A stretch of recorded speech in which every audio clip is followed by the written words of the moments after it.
Right, we are live. Yeah, I'll, as always, give it a couple of minutes for whoever is coming along to come along. I think for once I've actually remembered to get everything set up properly. The chat is actually showing live chat, not the edited highlights that it sets by default.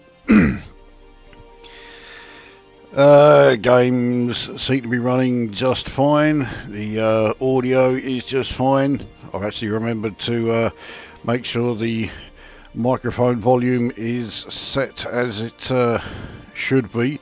So unlike the first of these Train Simulator Classic streams, this time you will actually be able to hear me. Or so the theory goes. So, yeah, for this one then, well, the first one I did, it was literally just picking out almost any old three.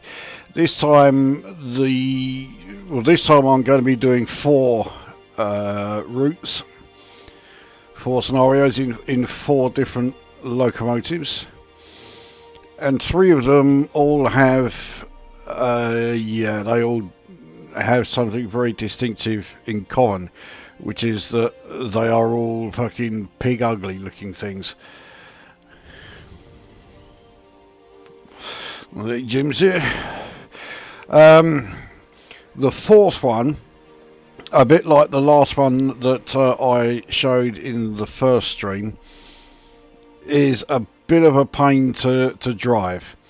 But whereas with the class 86 and 87 that I showed in the last stream is a bit of a pain because of a somewhat convoluted throttle, this time, yeah, it's a convoluted brake system, which is far from ideal. I mean, surely if you're driving a train, you want the brakes to be fairly simple. You don't want them to be all convoluted or anything, but yep, it is. But we'll cross that bridge when we come to it.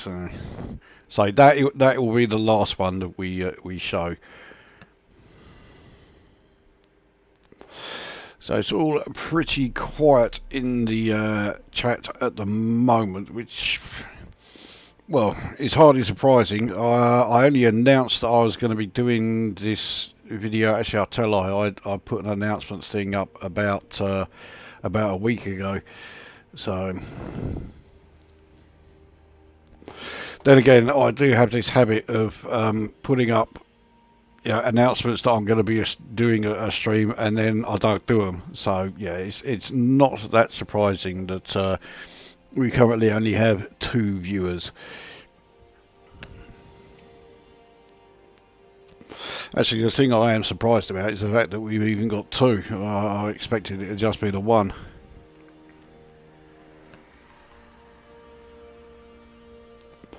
You may also notice I'm finishing this before I get underway, as well as giving Beatwell the chance to come along. I mean, I could announce it now, but no one's seeing it at the moment. But I am going to also treat this as a bit of a question and answer stream. So if there is anyone watching who has any questions about, it doesn't have to be about Train Simulator Classic. I know I'm probably going to be made to regret that, but yeah, it doesn't have to be about this. Then yeah, bung them in the chat. I mean, I've told 2 people that, so you know, yeah, no one's going to really know about it, are they?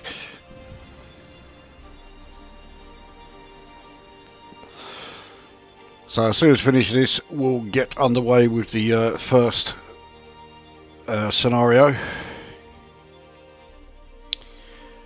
And yeah, this is almost done, so you ain't got long.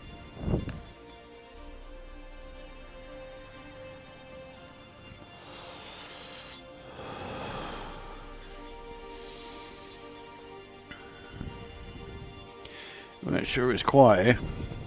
It's even quieter here than it would have been if I'd done an Elite Dangerous stream, because they were starting to tail off.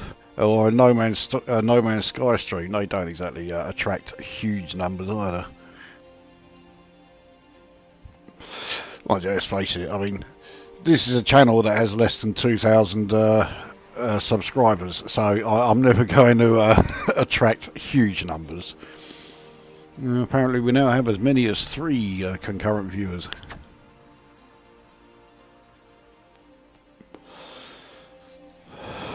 Right. Oh, Jesus. Let's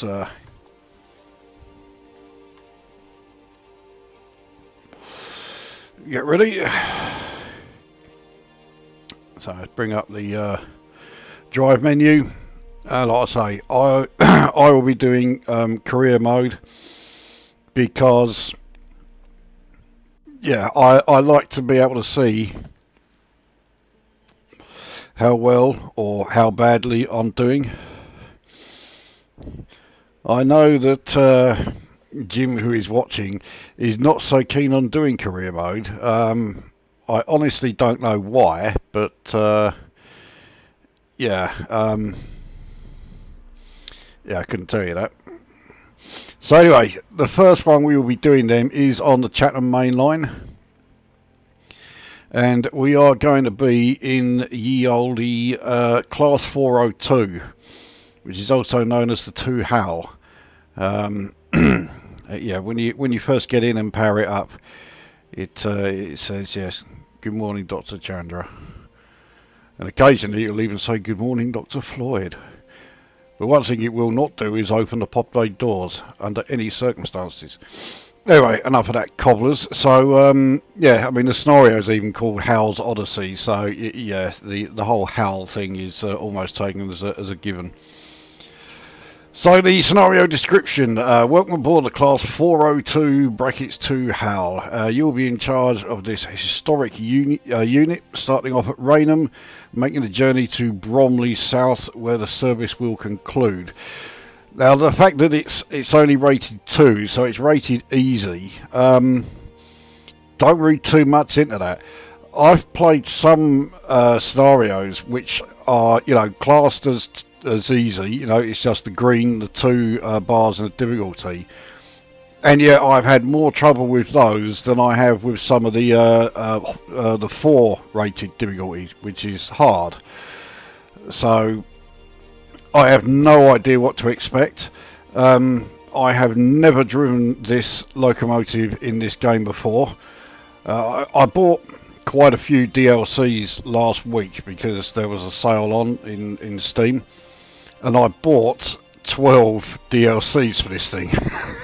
So and the majority of them I have tried out, but 3 of the locomotives that I bought, I deliberately stayed away from them, so that when it comes to doing this stream, we really will be seeing the like, you know, my very first impressions of how these locomotives drive and how easy or difficult they are to actually control.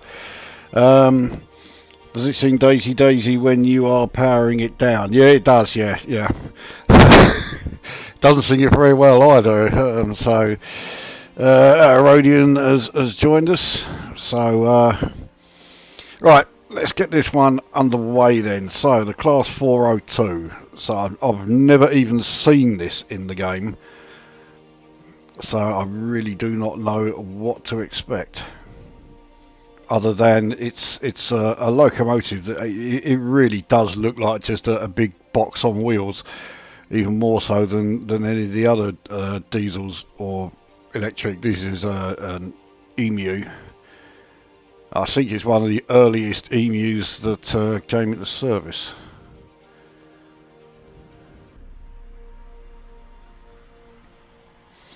Right, here we are. God, got all the mod cons in this cabin, haven't we? So, good morning, driver. You'll be taking the 2 HAL out for a journey today. You'll be in charge of the historic Class 402 from Raynham, Bromley South in a straightforward run.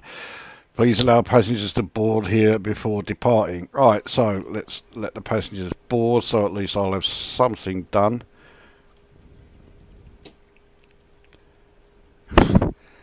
No AWS when I put the train reverser into forward. Yeah, we really are talking state of the art here. So here it is. I mean, yeah, I've seen worse looking locos, but yeah, basic doesn't begin to describe it.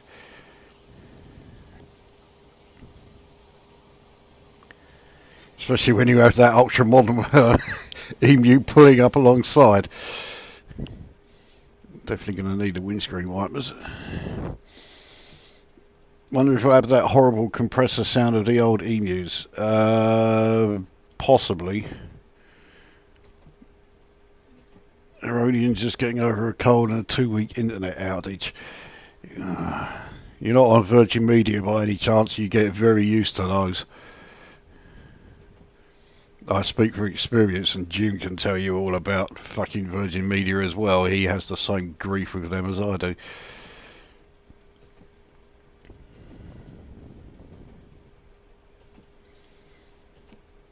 I think we're being kept here because, yeah, the signal up ahead is still red.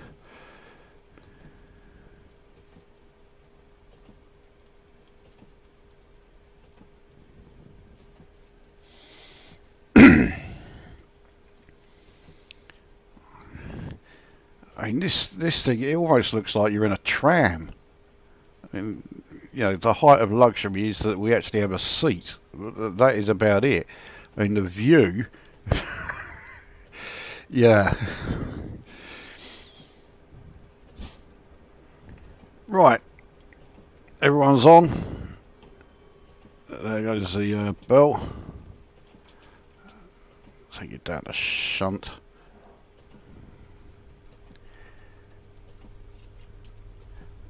And what I'm hoping is that signal that's up ahead is actually for another line, although I'm fucked if I can see. No, that's not. So that is definitely for us. So we are not going to be able to move very far before we've got to stop and wait for this fucking thing, I think.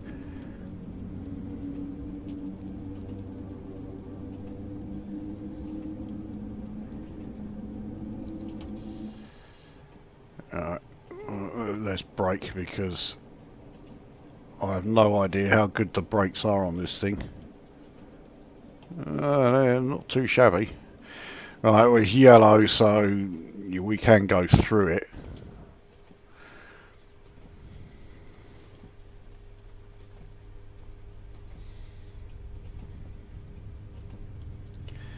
Yeah, I think we're joining the line that much newer EMU that pulled into the station next to us. Yeah, we're behind it. Now, obviously we are a lot slower, so I don't think we're going to get held up by it.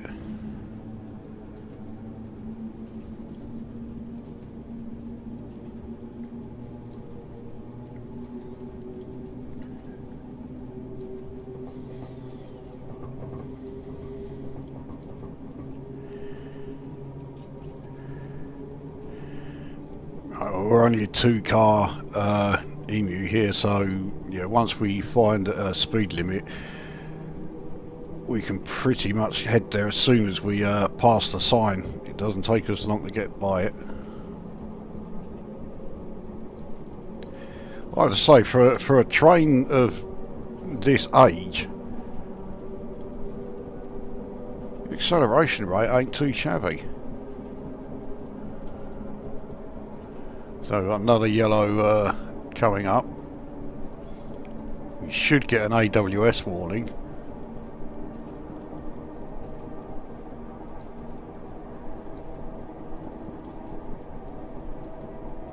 Well, we've got nothing so far. So is there no AWS on this thing? Here's the... No, it doesn't sound or look like there is an AWS system on this train. or this loco. That could be interesting. Not Virgin Media, talk. I've been Fife for 10 plus years, then the exchange goes berserk, nobody knew what was up. Tech support, not knowing anything about the service they're providing. Yeah, I know all about that.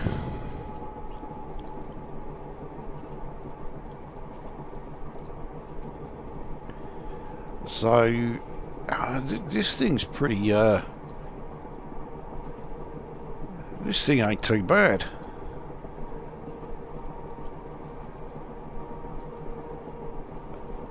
I mean, the acceleration rate has really dropped now, but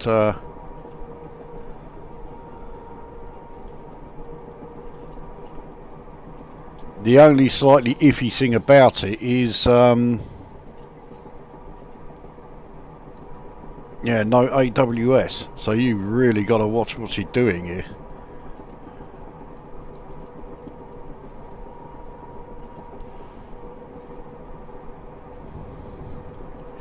I also have no idea what the brakes are like, so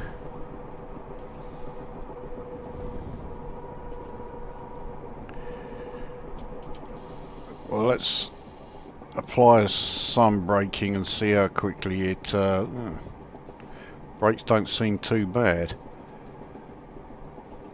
So that signal is yellow.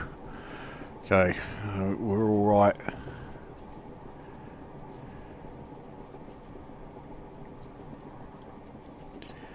I need to get into the habit of using the key control for braking. And on the last loco that I'll be showing in this stream, I have to use the keys. Well, this looks like I'm coming up to a lot of red signals here.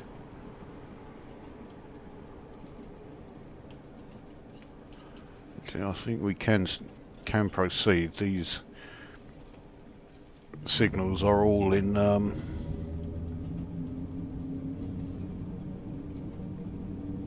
on other lines. This approach to Gillingham does look a bit of a mess. So according to the ETA, I'm still on time, which is hard to believe.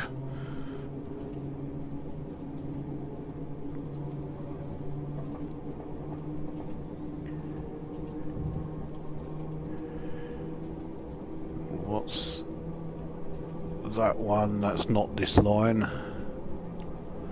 God, they really need to fix the signals here. Well, that's not what I wanted to do.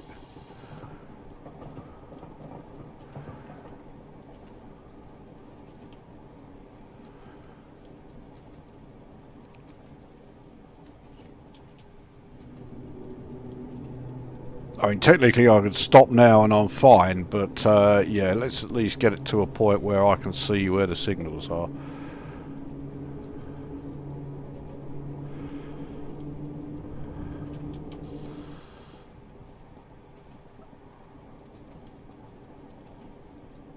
And not overshoot the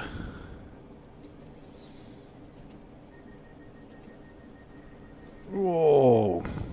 I ended up catching that a little finer than I thought. Well, certainly know we've got no problem leaving here now. Right, where are we?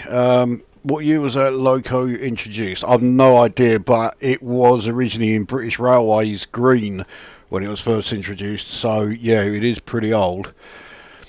Gangster Team has arrived, Cyber Damie has arrived. When I say fine, it worked at abysmal speed but worked. Now it's double download speed and 10 times upload speed, whole new cabinet and 2 months free on the bill, but I'll take that. Alright, I'll catch up with the rest in a minute. Alright, off we go. Next stop is Chatham. I'll tell you what, this thing is quite slow when it's getting off, yeah, from standstill.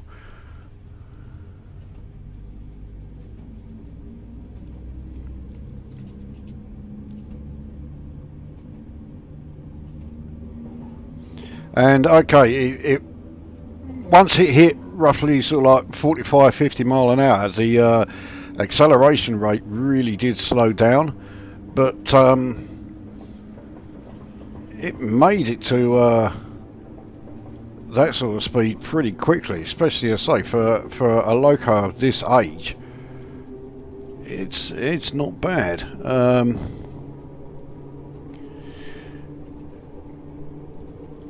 I remember the gentleman gamer playing this. He got about 2 stops in on his first day. An NPC stepped off the platform in front of his train. Okay, thankfully that can't happen in this one. Bypass this shunt when departing and get straight into the series. You really do need it to be into shunt just to get it moving. Yeah, once it's underway, then yeah, you can bung it straight into a series. I mean, I'll probably put it in a weak field now. Brilliant, my first day and we've already had a fatality on the line. I guarantee you, if I ended up being a train driver, which was as a young'un I always wanted to do, yeah, you can guarantee that is something that would happen to me. Lukozer, found your NMS videos very informative. New player here. Well, someone finds them informative. It's something.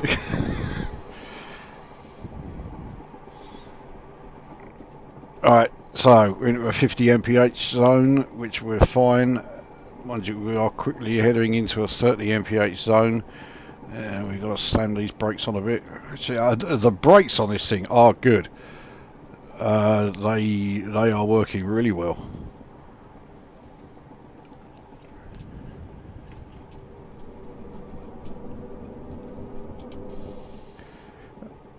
Especially as I'm on a downward gradient, so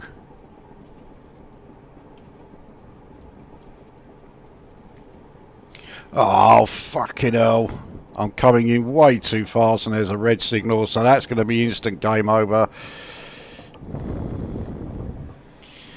Yep.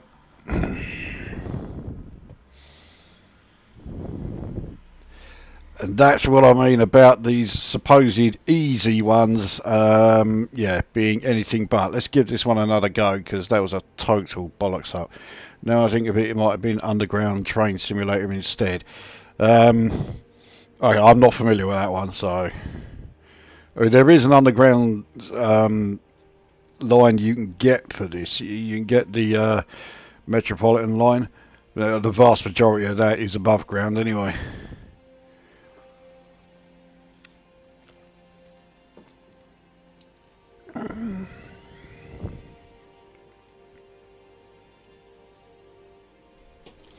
Right, attempt number 2, and if I fuck this one up, then yeah, we'll we'll go on to the next one.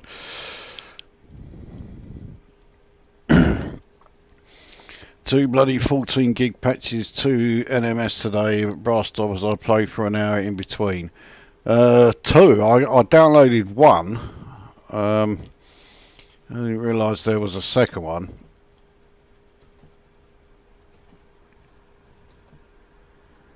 Well, I like the update. I've already done the expedition, the Radix expedition. It was much better than the expedition, the previous one.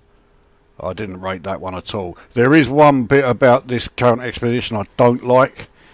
There's one milestone that you have to get, which is a monumental pain in the arse. I fucking hate it. I won't say which one it is, just in case you've not got there yet, or indeed anyone else who's watching also plays No Man's Sky. I'm going to have a regular fag while I'm waiting.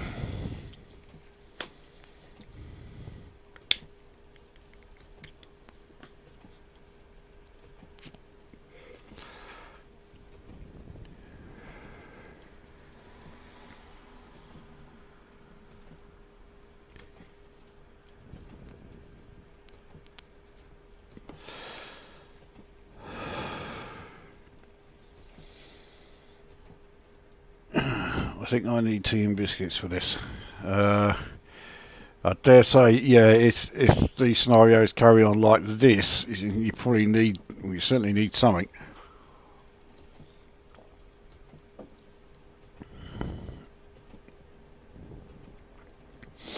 Relics looks amazing, so much content to do. I'm only on my first 2 planets. Yeah, believe me, yeah, there is a lot more to come. Right, so brake pressure is actually very slow to drop down, which certainly explains the slow, yeah, the slow rate when you're starting from standstill. And of course, yeah, these signals are still red, so I can't go too far at the moment.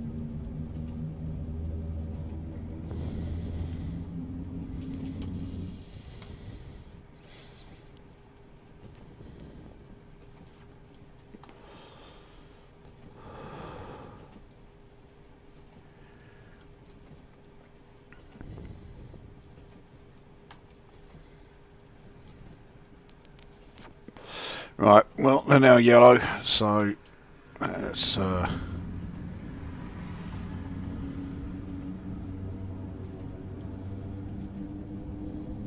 maybe if I don't give it so much speed, whatever that train was that caused the signal to be red when I was coming up to it way too quickly, if I let the train get further ahead, that signal won't be red then. Yeah, I'm clutching at straws here.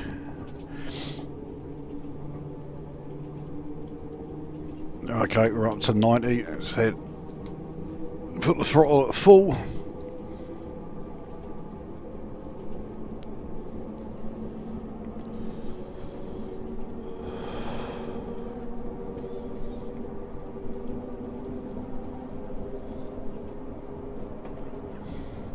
Yeah, what I was saying about not going so fast. Yeah, I will.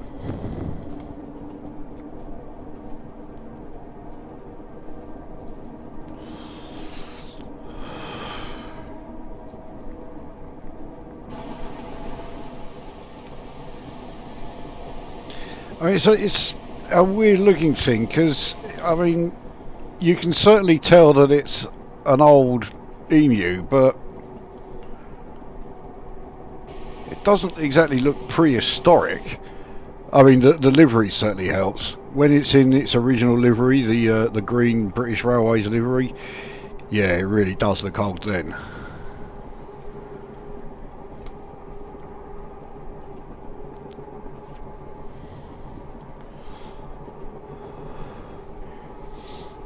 The interior is the area where it really does show its age.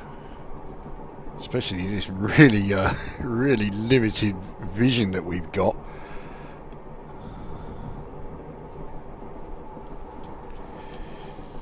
Actually, we'll reduce the throttle a bit, but we won't take it completely off. Another yellow.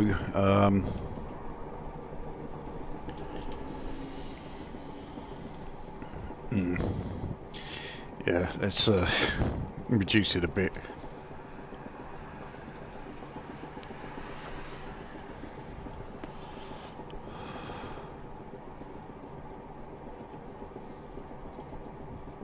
Last time I started braking too hard, so we won't go quite so hard on the brakes this time.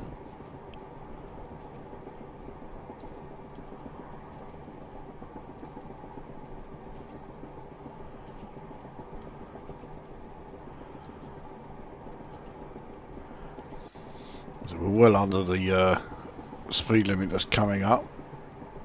Still yellow on the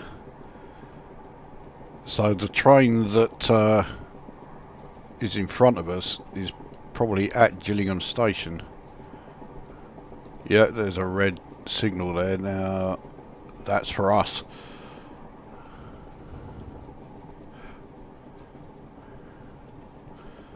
So yeah, we're coming in even faster than I thought. Okay, so it's now yellow. But yeah, it means the other train is okay. It's just got out of range on the display there, but it's only just left Gillingham Station.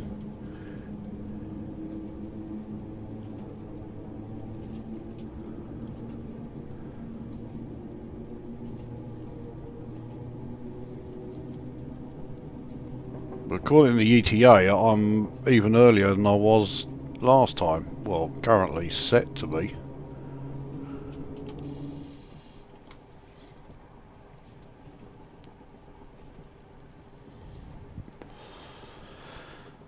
So we're just coasting. Again, giving that train up ahead of us time to pull further away.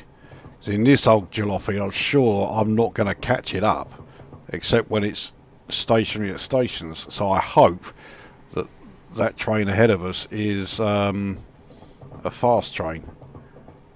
Better yet, an express. Well, no, it won't be an express because it's only an EMU.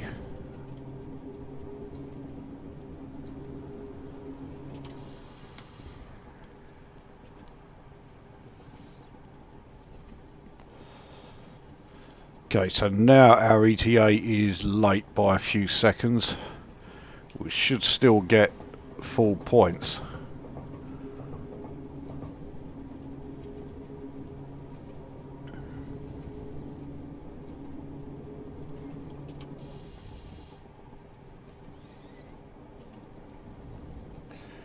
I don't want to brake quite as heavily as that. I want to be able to see the signal. Ideally that signal will be green when we leave rather than yellow.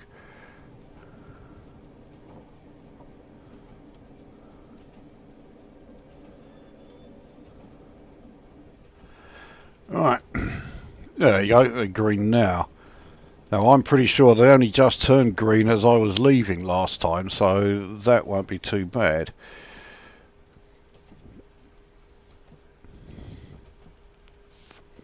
So I think we're doing better than we did in the first attempt, which isn't saying much because yeah, I'm only like, well, that's the signal there where I fucked up. Actually, no, I tell a lie. I think it's the signal after that one where I fucked up. Right. So the brake pressure is really slow to get down, but now it's gone and we start moving straight away. So probably a good idea not to put the brakes too hard on this thing. I say that as if anyone watching this is going to say, yeah, I'm going to buy this DLC.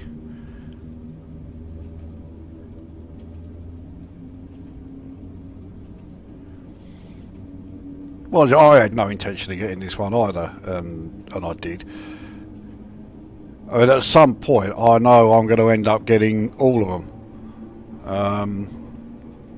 It will probably take me, like, you know, good couple of years or so, but I will probably end up with, well, all of the UK ones anyway, all the UK routes, all UK locos, maybe not the Steam ones because I really am fucking hopeless at the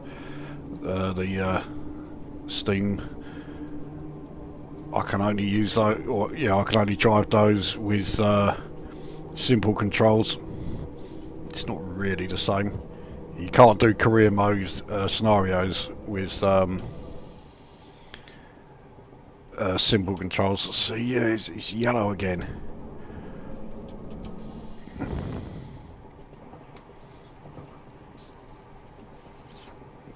So I'm being really cautious here. I'm staying well below the speed limit because I'm expecting.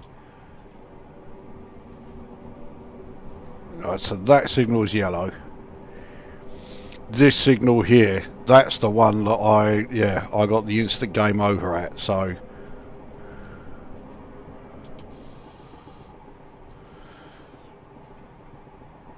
Twix crispy rolls aren't as nice as the advert would imply. To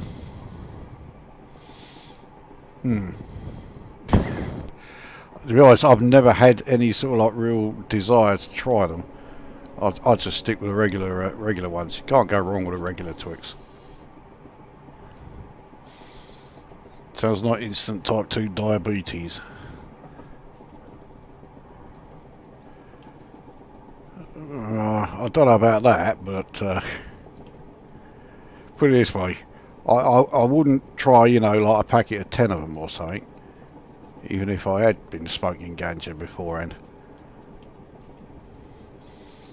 My next DLC will be the AP Class 205 DMU, used to travel on that quite a bit in the late 80s. Well, I know you were looking at getting that Newcastle to Edinburgh route. Of course, that sale has now ended, so I can't see the fucking signal. Where is it? There it is. It's yellow. Right, we're going to do better than we did in the the last playthrough.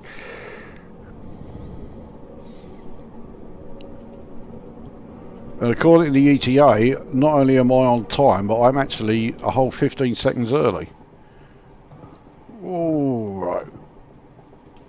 Almost started speeding then.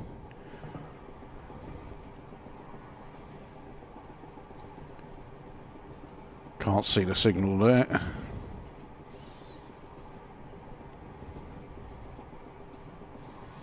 I also can't remember where it said we will be stopping. Raynham, wasn't it? Or was that the departure? Come on, fucking slow down. Brakes are not doing a lot.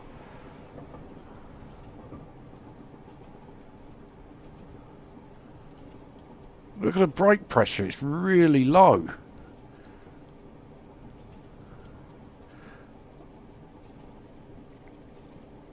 Oh, brakes on full service and I'm going to overshoot it. Jesus Christ. Or am I? Fucking hell. That is ridiculously close. It's okay, but it's no Galaxy Flute. If there was one chocolate bar you could bring back, what would it be? I can't remember what DLC I bought for this. I only played it a few days before getting stuck somewhere and giving up. I need to get back to it. I did notice that your level is already at level 22, so you are obviously a lot better playing it than, well, a lot of people I know. Yeah, of all the people on my Steam list, if I include me, you're currently third.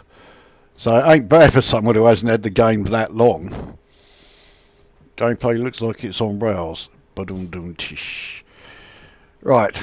Somehow that considered it a successful stop. Fuck knows how, but anyway, off we go. That was ridiculously close. If I carried on going like another couple of feet, that would have counted as me overshooting the platform. So it looks like there's no happy medium as far as braking on this thing. Even though you don't want the pressure to build up too much, you've got to really slam the brakes on for this thing before it actually starts responding to them.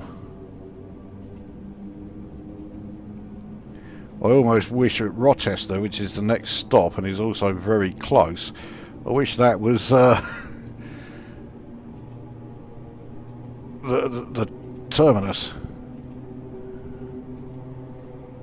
Oh, I can't see what this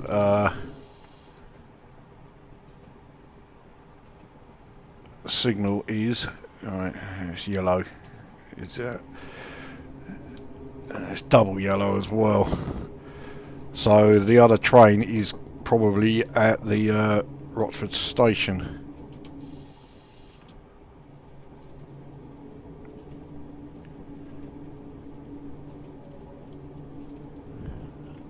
So I'm currently going to be arriving at this next one late by 34 seconds. But I mean, I'm being held up by the train in front of me. I don't really have much option.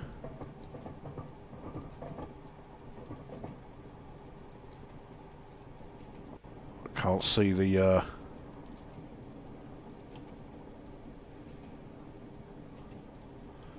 there's a red signal there, but is that for us?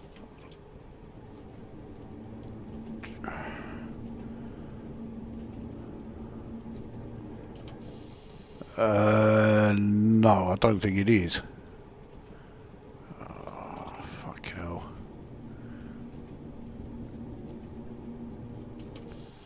No, it isn't. So, okay, that line there is red. We have the double yellow.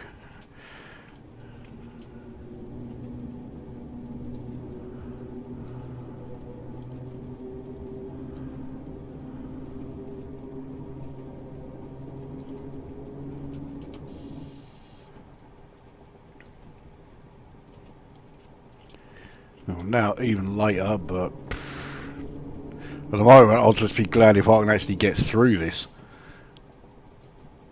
The train is actually quite nice to drive. It's just, yeah, I'm being held up by the train that's in front of me.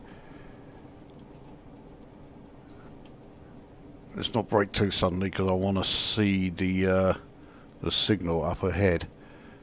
And if I stop here, I won't be able to see it.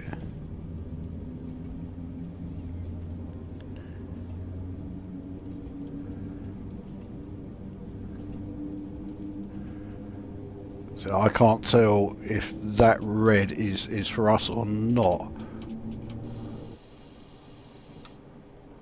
Well, I must put it into emergency braking then. Right, so that's our signal there, double yellow.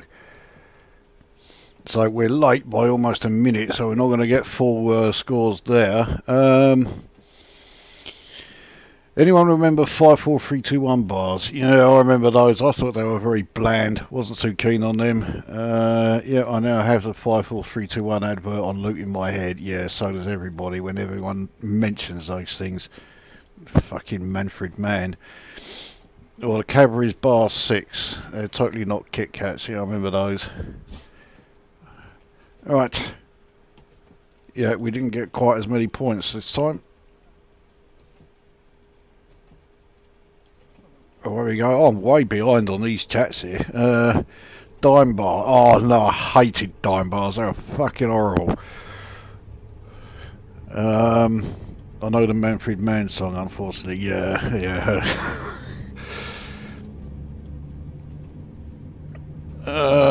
Lion bars rules. Lion bars are still going, aren't they, though? So that's not one to bring back because they're still here. Topic's not bad either. Yeah, they were alright. Dime bars were tough buggers. Yeah, guaranteed to break your fucking teeth on them. Mind you, says me, I broke a tooth on a cream egg. Try and make sense of that. Using the keyboard for throttle and brakes is actually quite intuitive on my preferred control method. Usually is, yeah, I say, I don't know why I don't do it more. Let's give it a try. Picnic bars, yeah, they were alright. I say that as someone who's not keen on raisins, but yeah, they weren't bad. Jump bars from the 80s, don't remember those. Trios, especially the adverts did my head in. I remember trios, you can still get those today. Yeah, I quite like those.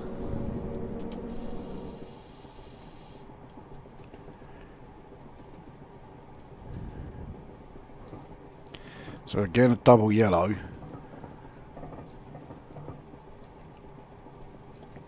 So it didn't mention anything about this in the scenario description. I've spent this entire journey stuck behind another train, which is, if anything, moving even slower than this thing.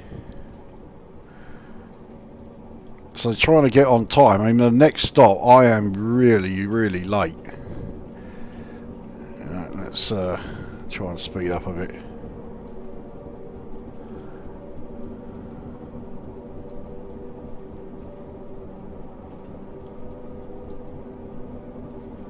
I should have saved my progress actually at the last station. Oh. Yeah, I just noticed I was getting close to speeding then. Still can't see the signal. I don't know why I keep sort of like trying to peer around the corner. It's a flat image I'm looking at. Well, you know, I mean, everyone does that. Anybody who's watching this who denies that, yeah, I know you're lying. Right, it's green. Okay.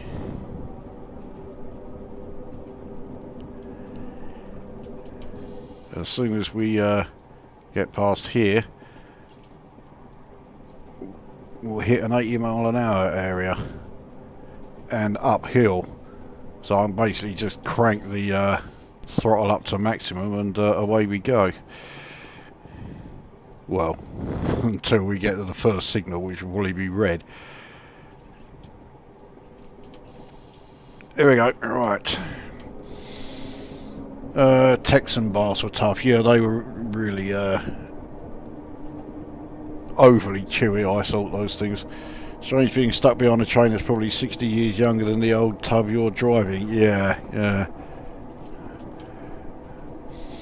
They weren't chocolate, but I used to like Atomic Thunderbusters, kind of fizzy, fruity things. Don't remember them at all.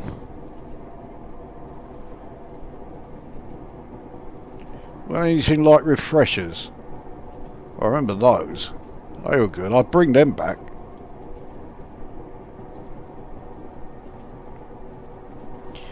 Right, I'm starting to claw back some of the time I'd lost.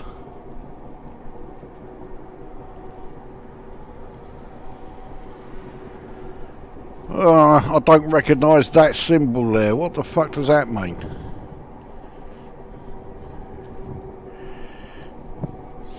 Oh well, I guess we'll find out. If it's game over when I hit it, then yeah.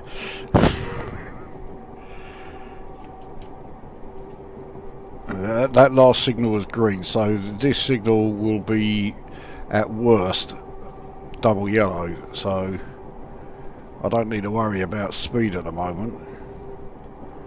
So I'm less than a minute late. It's still not great, but certainly a downside better than I thought it was going to be. That green signal at the end there looks like it's for, yeah, it's the other line. Oh, hang on. No, that's for us. We're still on the greens. Excellent. So does that mean it's a whistle? Yes, it does. So that's all that is. Very quiet, but there it was. Right, where are we? Fizzy cola bottles still on the go. Yeah, they're still on the go. It's fucking Haribo, isn't it, that does them. Banjo bar. I used to really like those. I like both of them. There was the original one and there was the toasted coconut one. I quite like the pair of them. But to be honest, I couldn't really taste a great deal of difference between the two. Bringing back any chocolate bars will be disappointed as they'll be 50% smaller. Yeah, you're not fucking wrong there. There was one I bought fairly recently. I can't remember what it was now, but I couldn't believe how much smaller it was compared to. Oh, it was Viscounts. We got a multi-pack, I think it was like 6-pack or 8 or whatever of Viscounts, and they were tiny, and there was about like that much, you know, actual mint cream in them. It was like it was barely worth putting them in there.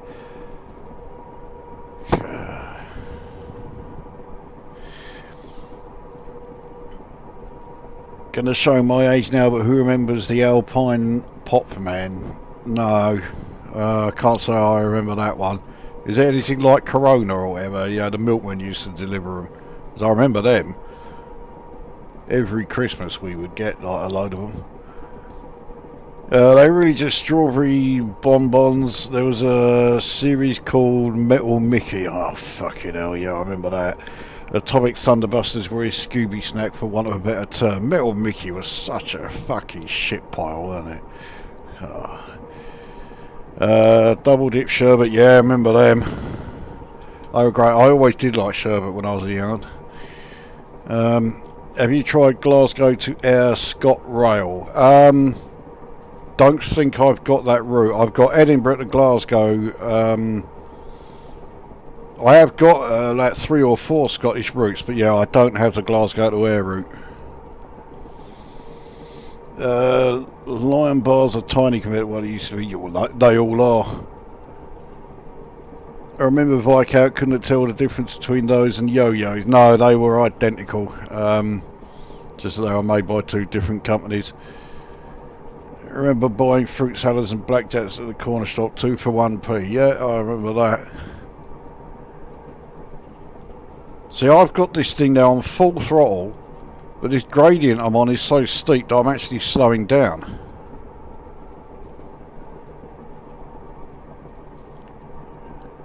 I remember the amount of chocolate, etc., including a drink for £1. Those were the days. Yeah, nowadays one chocolate bar costs 75p. So yeah, you're certainly not doing that in a hurry. Yes, then Corona Pot Man, open back lorry with loads of pot in the back. With ours, it was the milkman who used to deliver it. We didn't have a separate guy going around delivering, like the fizzy drinks and that. Now, I remember that you had to deposit on the bottles. If you return the empty bottles, you would get, I think it was about like 10 or 20p back. But it still helped. Are we stopping here? Yes, we are. I've no idea how to pronounce this place. I'm going to guess Miofam, but yeah. Anyone in Kent? Yeah, that's as good as I'm going to do for that one.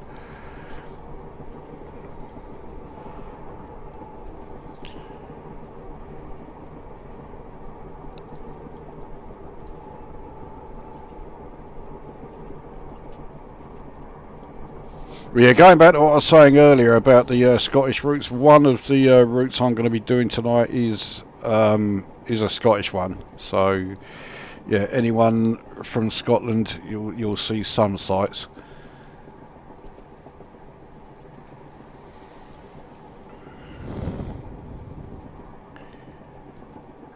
I think I've started braking way too early, but yeah, let's ease off on the brakes a bit. I mean, I've really caught up. I'm now, well, I'm like 30 something seconds behind, but at one point I was like 2 minutes 2 minutes late, so you know I'm doing okay considering.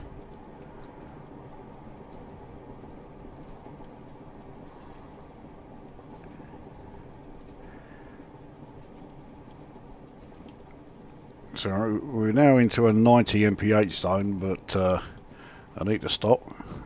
No sign of any signals close by, so I haven't got to worry about that. You know, full service brakes, even if it's only at 50%. Oh well, we're here. Less than 30 seconds late. I will take that. About wagon wheels are now the size of a £2 coin. They're not quite that bad, but yeah, they are bad enough. Corona, have you passed your physical? Yeah, I remember that advert well. It was something like a polar bear doing a bad Telly Savalas impression or something. C&C, Cantrell and Cochrane was great. Same 10p per bottle returned. Not familiar with that name. Right.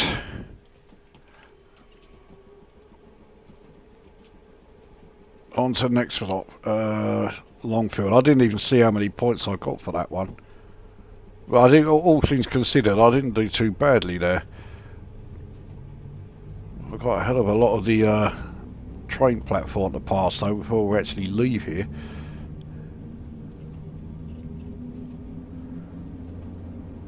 So 90 mph zone, we're I can see the next signal's green. Hopefully we're now completely clear. We've got past that bloody headache from earlier.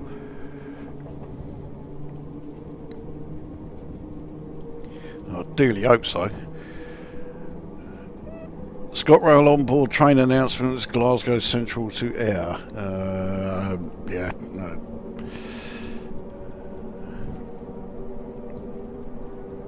Train signalers have come a long way since Southern Bell on the C64 in '85. Yeah, yeah, they certainly have. Yeah, I can't really add much more to that. I never played Southern Bell. I never played the other one that was available. Was it the Evening Star one? Yeah, I think it's a bit late for me to play those for the first time now. I've got a bit spoilt with this. They're not going to compare to this, really, are they? So, yeah, I think I'll leave them.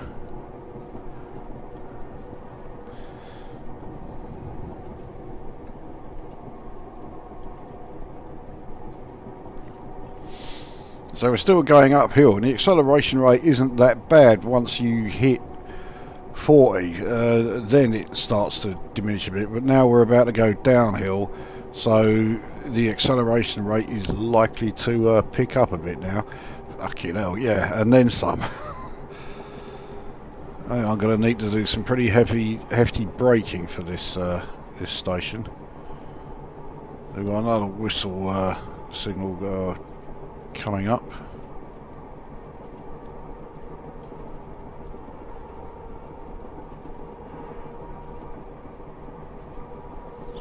Yeah, here it is.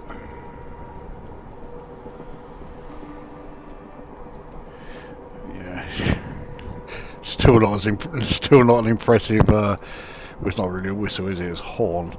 Yeah, not an impressive horn on this thing.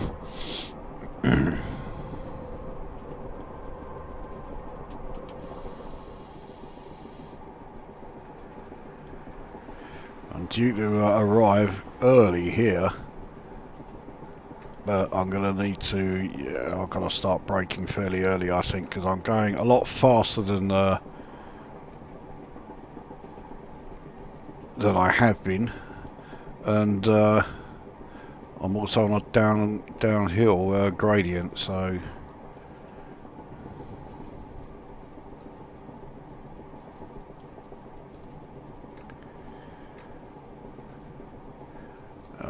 that's far too hard braking there. Okay, let's chance it. No, let's not, because I'm starting to pick up speed again.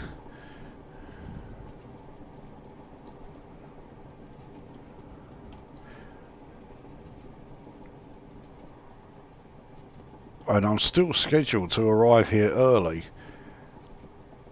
Shame I can't make bonus points for that, because I'm sure I did lose some points earlier on.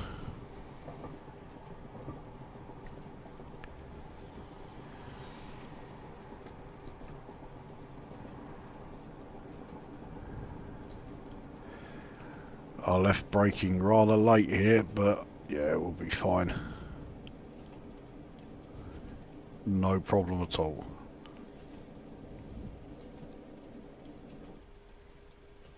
Right, off they get. Where are we? Well, they're comparable in as much as they're an awful lot worse than this. Yeah. Which they release this on console instead of yearly minor updates, which they charge full price for. Is this not available on any console then? Is it just the Train Simulator World ones that are on there? They might have had a larger gameplay view though. Well, yeah, that's the design of this Loco. I mean, yeah, the front view is abysmal. But yeah, later Locos that I'll be driving, yeah, will have a much better view than this.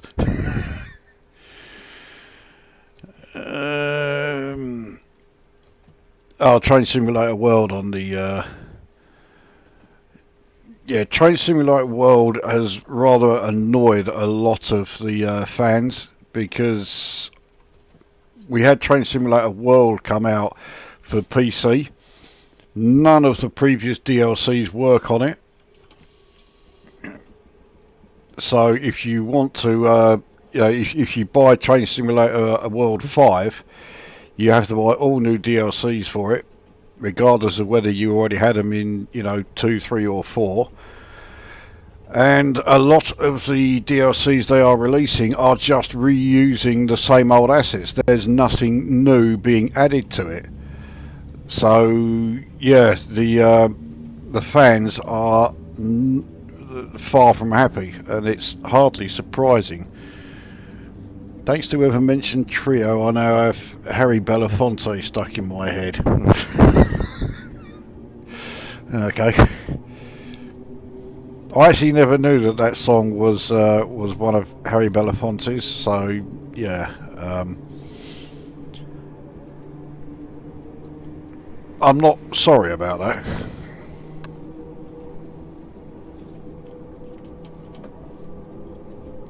Some trees actually coming into the cabin too. Yeah, I was hoping no one would notice that, but yeah, that you can clearly see the trees are clipping into the cabin.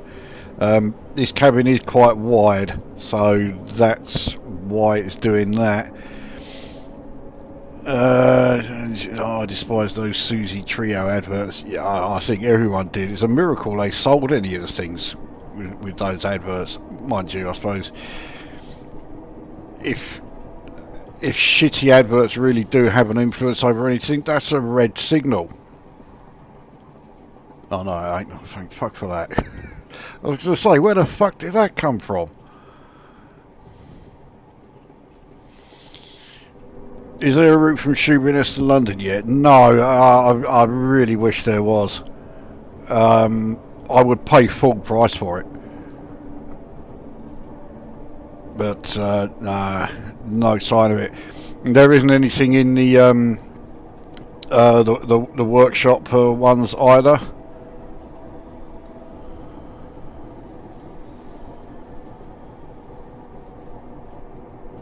On console you can play previously bought DLCs, but you have to wait for them to push out updates for them to run properly. Well, Train Simulator World is Dovetail Games, the same people who do this one here that I'm playing, and they are a bit notorious for that. A lot of the time a new DLC will come out and it really does need sorting out. It has a lot of issues with it. And you're looking at, like, you know, there's a 50-50 chance of it actually happening, which still, you know, it's still better odds than, you know, a bug or a glitch in Elite Dangerous getting fixed, but that's setting the bar very low.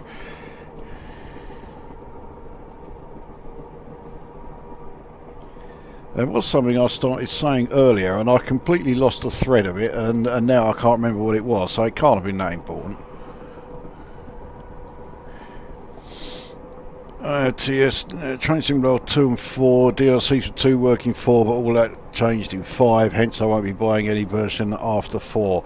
Visually, Train Simulator 4 is, Train Simulator World 4 is fucking great. It looks really good. I mean, I like how this looks, but if you compare Train Simulator World 4 to this, it's like comparing Half-Life 2 to, I don't know, the original Doom. You know, it's fucking night and day. But I don't like it enough to warrant buying it and then buying all the DLC again, because none of the Train Simulator Classic DLC will work on any of the Train Simulator worlds. So I'm quite happy to go without it and stick with buying these. Because there is way more DLC available for Train Simulator Classic than there is for any of the Train Simulator worlds. You could combine Train Simulator World 1, 2, 3, 4 and 5 and it still doesn't have as much DLC as Classic does.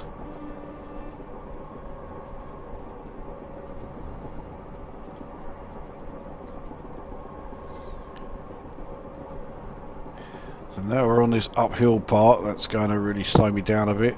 I mean, I'm really late here for this last stint at the moment.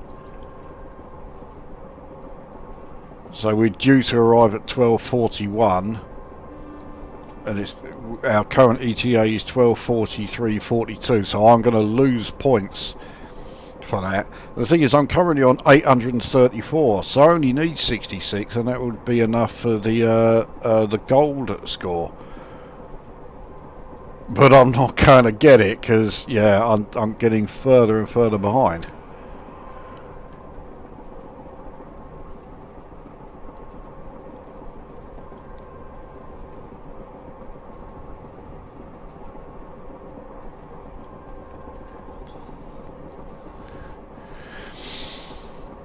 Can we see some external views while you're cruising? Yeah, I'll. Next stop is. There. So.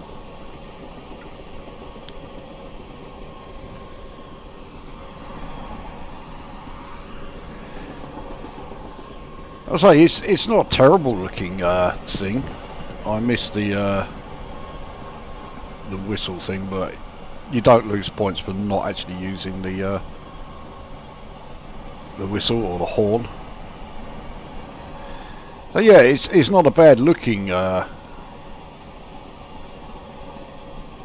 just, yeah, it's, you're not exactly gonna find it memorable seeing one of these things in the station, are you?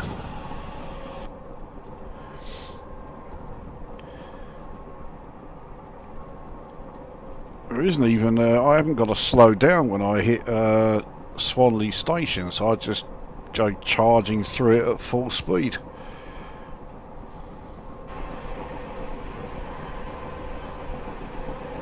Oh, no, ain't bad.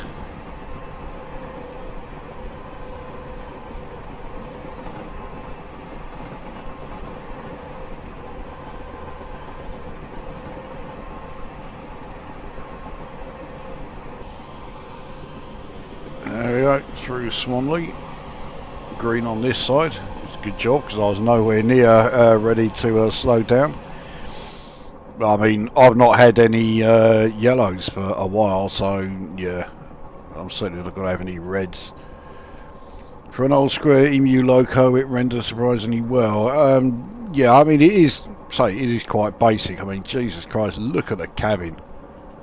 Ignore the clipping that I hope no one saw. But I mean, yeah, this is it. I mean, some of these controls, you know, the handbrake and that, would not be out of place on a steam loco.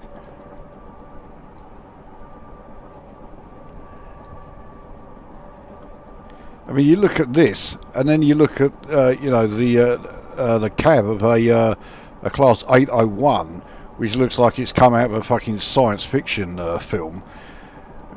You wouldn't believe that it's the same kind of transport.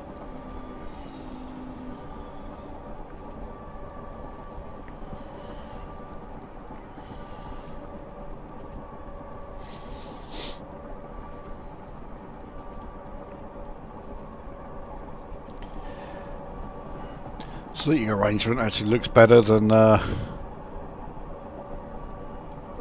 modern trains.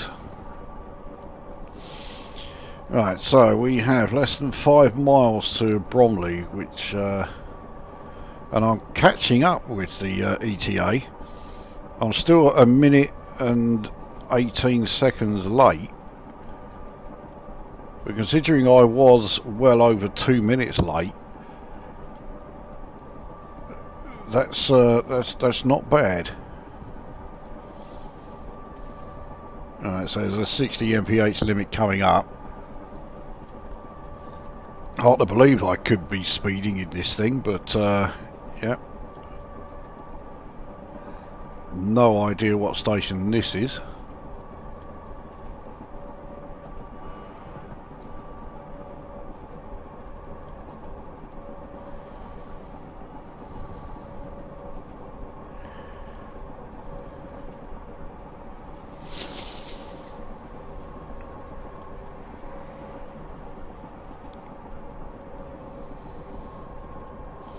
Right, I'm less than a minute late now, but I do have, actually I am slowing down myself anyway because we're going on an uphill gradient, but I need to lose a bit more speed.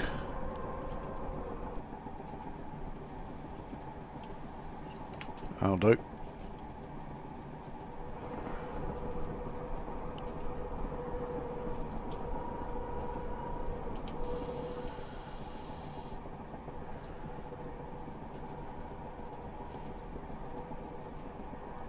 So here we are, the 60 mph area. Now, it doesn't matter if you actually go over 60, as long as you don't go over 60.9. That's when you would then start speeding.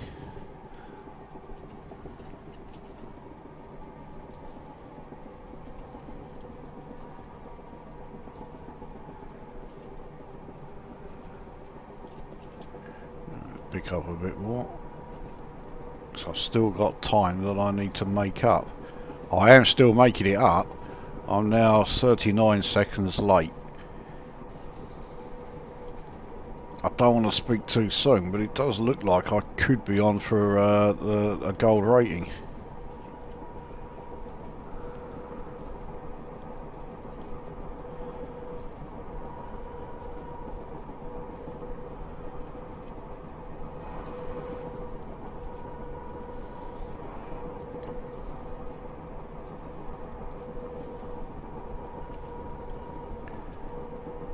Bromley is now in view.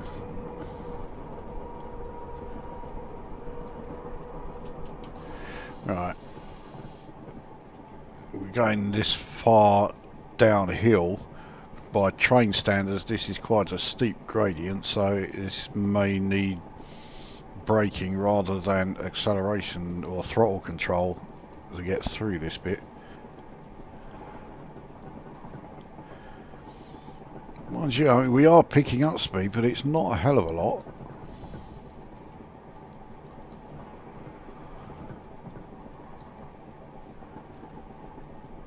I mean, it certainly helps that you know, we've had nothing but green signals for quite a while.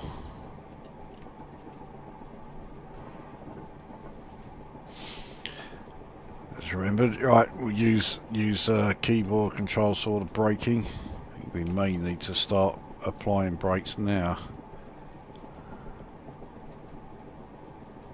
Because going downhill and going this fast, I'm currently only set to be 13 seconds late, which is none too bad.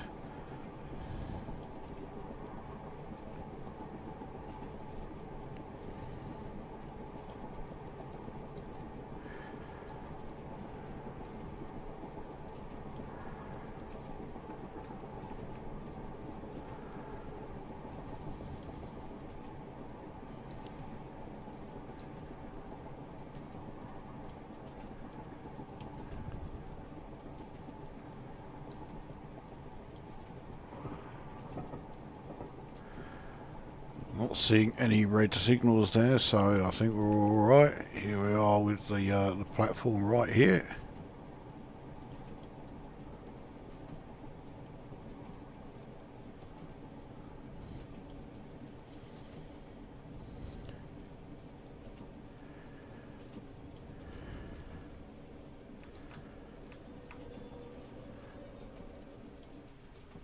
So we are actually just 7 seconds late. I think we're going to be okay here. I think this is going to be a gold level. Southern Railway gave the designation to how to the electrical multiple unit passenger trains built during the late 1930s. I didn't realise it was as old as that. You work long distance semi-fast service on the newly electrified lines, so it really is nearly 100 years old. Yeah, I didn't think it was going to be that old. There we go, 977, so it's not a perfect score, but it is bloody good.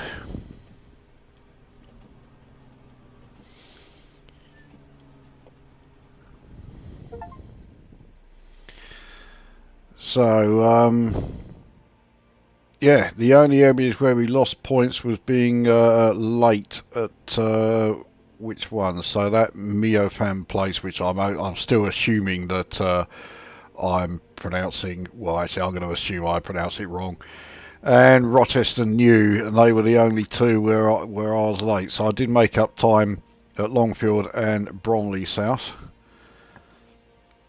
but I'll certainly take that 977. First time I've ever driven the 2HAL, the 402, and it ain't bad, not a bad loco at all. Pleasantly surprised. Okay, before I go on, my back is fucking killing me, and I forgot to take any of my fucking pain meds earlier, so I've got to take a couple of these.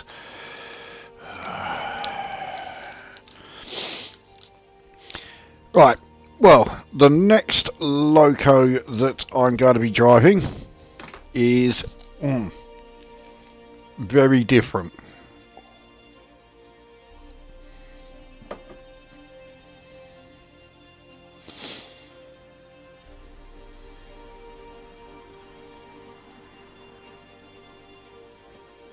So it is on the East Coast Main Line, London to Peterborough route. You lost points for being delayed by a train up ahead. Sounds a bit Kobayashi Maru. Well, yeah, there wasn't really much I could do about it, but there you go. So, right, and I'm going to do this one. So this is a Class 89. And the scenario is Badger on Tour Part 3. Part 2 is a bit too long, and Part 1 you spend most of your time, well, you're not even pulling any carriages, you spend a lot of your time going quite slowly through sidings. So I thought, right, with this one we will actually get to drive the thing as we should be. So the Class 89 I think is possibly the most hideous locomotive that ever graced the British rail system, and yeah, we'll get to see get to see it in all its glory. So here we go. Yeah, so this is another one. I've never driven the Class 89 in this game. I've got no idea how it's going to handle, how easy or difficult it's going to be. Nothing.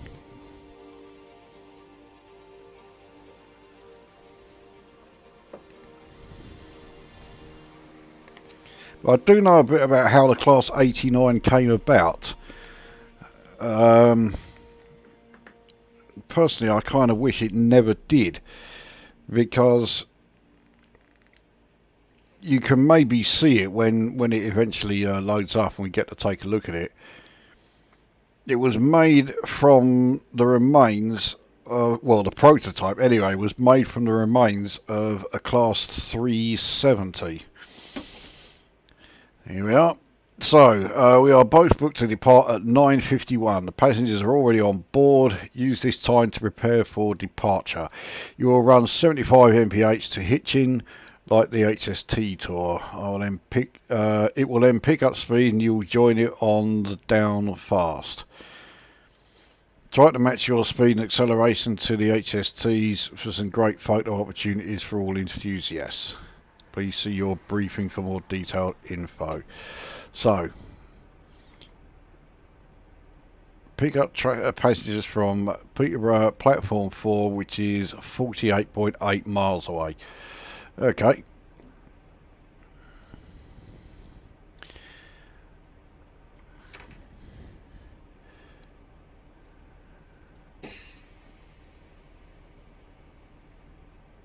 Right. Why is the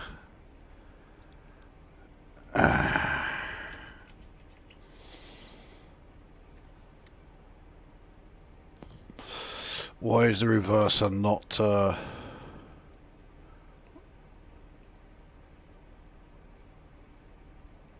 don't tell me this is one of those. Alright, okay, master key, here we go.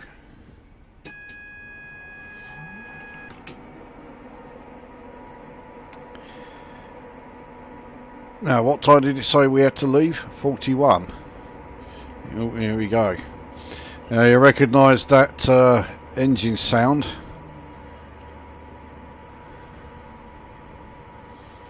Yes, this uses the same engine sound as the Class 87 and 86, which deafens just about everybody who was watching.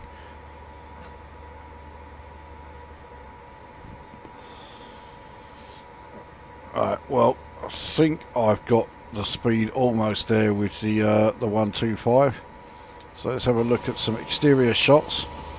There, yep, there we have the Class 89 in all its glory.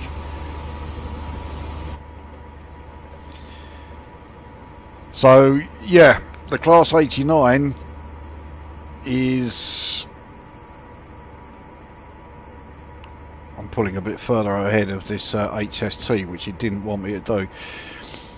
Yeah, it was made from the remains of the prototype APT, the Class 370. And it really does look like what they did was just stick the old Class 370 bodywork onto the chassis of a Class 87, and then they had to cut a great big hole out the bottom of it to make room for those massively oversized buffers that this thing has. And yeah, the result is one seriously fucking hideous train, or hideous loco. Now I've got to be a bit careful with the brakes here. We are going downhill.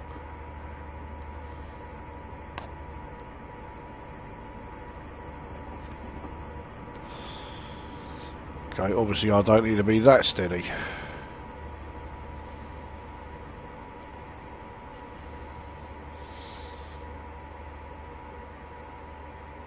Yeah, much rather be driving the HST. I do have scenarios where I can drive the HST. I don't have the Class 43 DLC, but yeah, I've got plenty of routes that give you the chance to drive that thing. It's not an easy one to drive actually, because of course it's a full diesel. It's not a diesel electric. Oh, bollocks.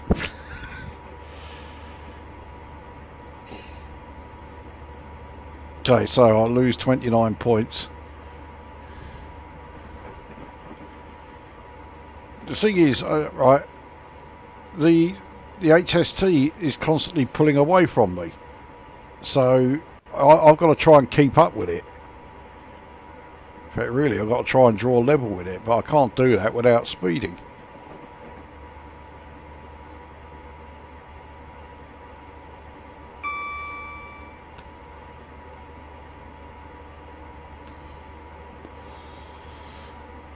So, doing 75.6, I am very slowly catching up with it. Oh fuck, we're fast approaching an area where we've really got to slow down.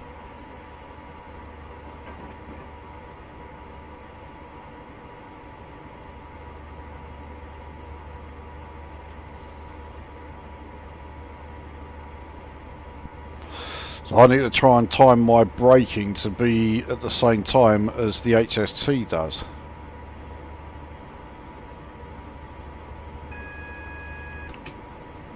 Signal there is yellow. I've got to start braking now. I mean, he's pulling way away. Obviously I can't brake yet. Well, that means I'm gonna have I got to let it get ahead of me then? I can't fucking remember. But I've got to slow down here because, yeah, I'm approaching a 25 mph area, and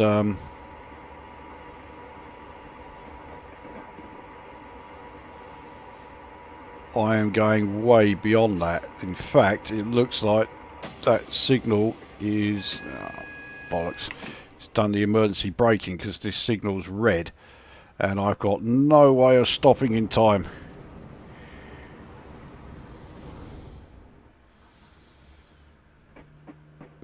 Fucking cunt.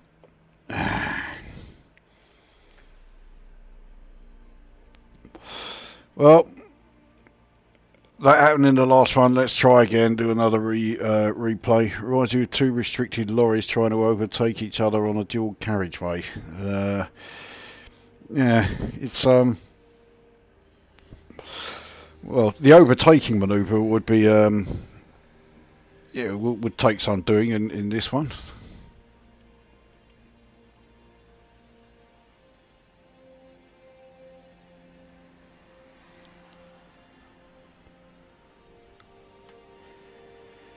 So once again I got done by a red light that I couldn't see until I was approaching way too quick. So let's have another check of this. Run at 75 mph to hitching. like the HS Tour. It will then pick up speed and you will join it on the down fast. Try to match your speed and acceleration. Yeah. But I'm approaching a 25 mph area, which the HST is not having to deal with. And I've got... I also know now to do the old master key here. Yeah, so I've got to stop for that. Plus, I have a red signal. So I've got to let it get ahead of me.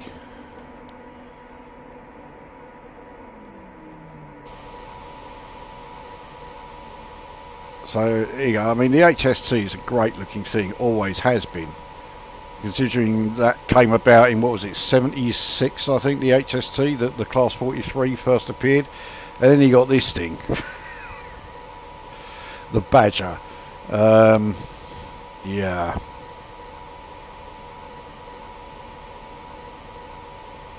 So named because, actually I have no idea why they called it the Badger. It's not like the Badger is a pig ugly thing, whereas this definitely is. Right, off we go.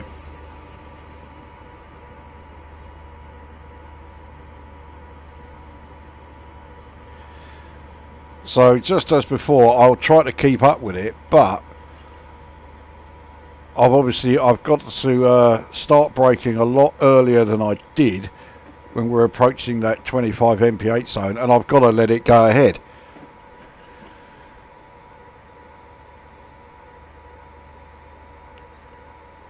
And the weird thing is, the Class 43, that thing stayed in service for at least 20 years. Yeah, it was well into, like, you know, the mid-90s before it came out of service. The 89, it barely lasted 5 minutes. Had a very short service time. I mean, if we're basing it purely on the aesthetics, then yeah, you can understand why. But I don't know. I mean, do you know many people who would say, I refuse to get on that train because it's a fucking hideous looking thing? So there goes an 801. I better slow down a bit because I'm pulling ahead of the old 43 there. And now he's getting way ahead of me. Right, let's take it up the full. Fucking hell, he's going way past me now.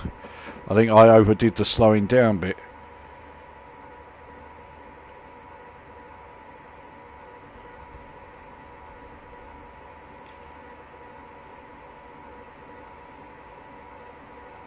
The thing is, the acceleration rate on the Class 43 from standstill is really, really slow. But once it's moving, its acceleration rate is pretty fucking good, to put it mildly.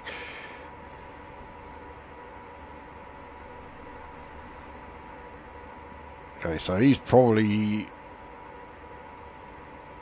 Oh, I've got to start slowing down because I'm approaching the limit.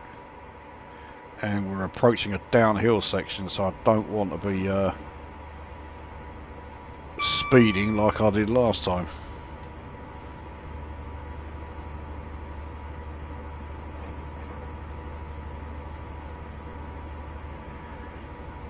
Oh, he's pulling away again. Right. I can't go much quicker. Oh,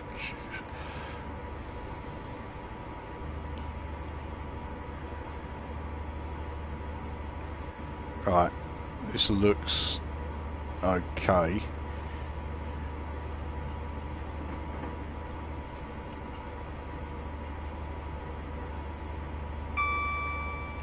Pulling away very, very slightly, but we'll catch up with him.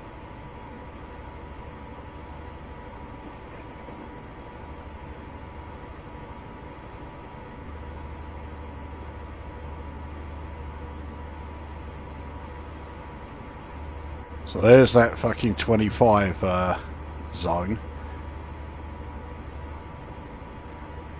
And that signal just before it is going to be red, isn't it? So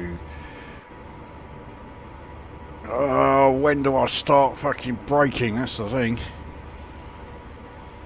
See, so the signal here is yellow, so we know it's going to be... I've got to start now, because this thing really did show that its brakes are pretty hopeless. Even with the emergency brake setting, I couldn't fucking... So if we get instant game over because I let that thing go too far ahead, then... You know, what am I supposed to fucking do? So there he goes.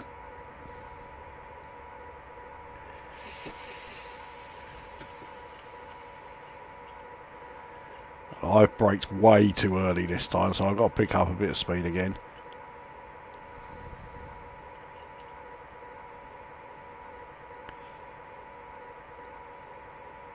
I think it's fair to say I'm not going to score well in this scenario, because he's going to be doing 125. Oh, Jesus Christ. I had the brakes on full. I did not need it to go into emergency.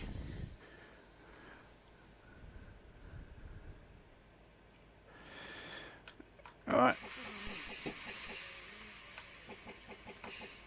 I'll restart the master key. Except it's not letting me. Oh, okay. Right, signal's yellow. Off we go.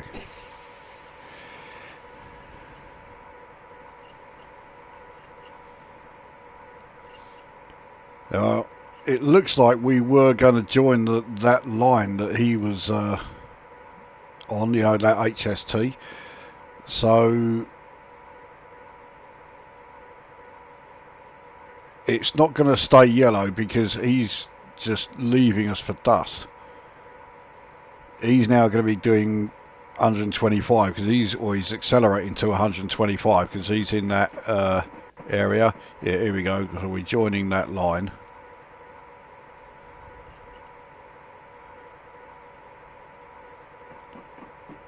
So once we hit the 125 mph area, I can just crank up the volume and then we can get some exterior looks at this delightful looking machine.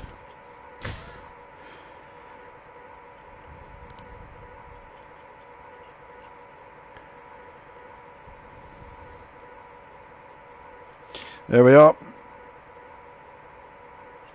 Right, what have we got here on the old chat? Message retracted, so I had no idea what that was. So yeah, here we are. That is the class 89.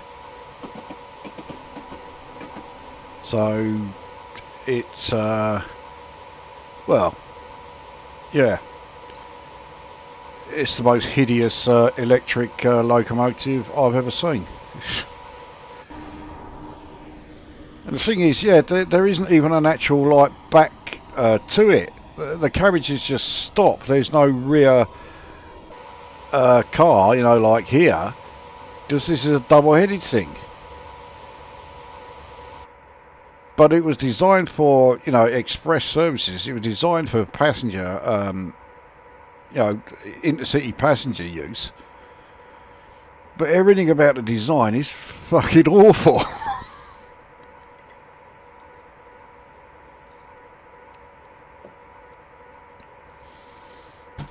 Ooh.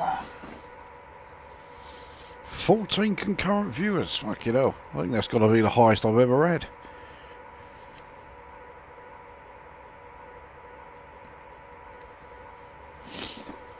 Well, despite the fact that I was looking at, well yeah, I did have the emergency brakes being used, I'm still on set for a gold star.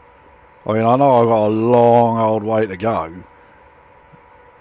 I've got 25 minutes still, so there is plenty of time for me to fuck up. I wouldn't be remotely surprised if that's exactly what I did.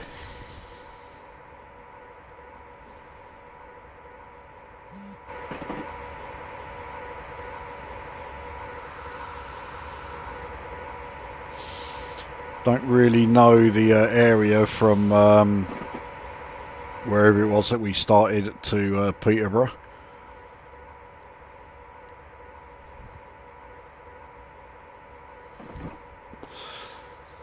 And this is certainly not the M11. And this is certainly not the cab of the 402. At least we can see quite a bit more through the window here.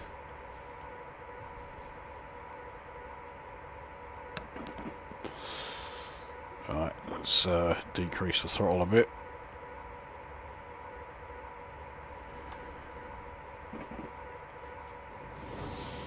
Still want to head up to 125 mph, but I need to make damn sure I don't go over it.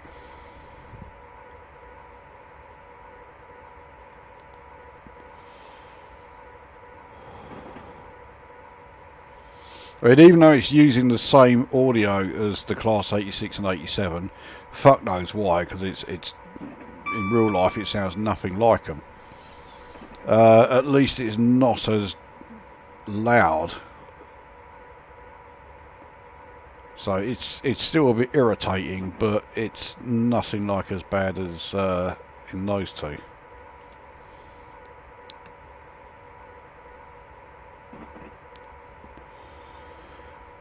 So we're at 124. I suppose technically that means that the HSD is still pulling away from us at quite a rate.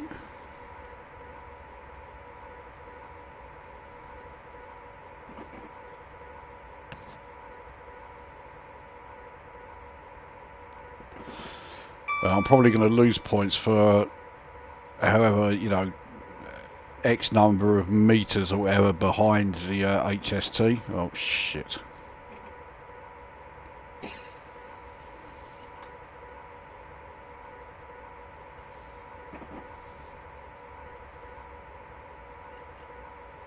Well, I'm going to be even further behind it now. There's still nothing there.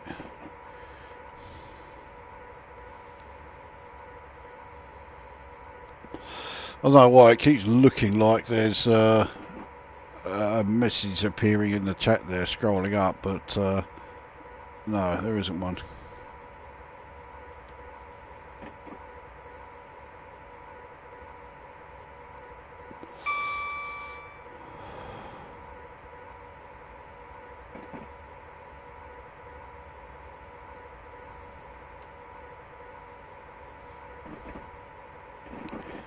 I didn't use the let's throttle down a bit. I didn't use the keyboards for braking, which I said I was going to. I need to get into that habit more, especially for the last one that I'm going to be driving tonight.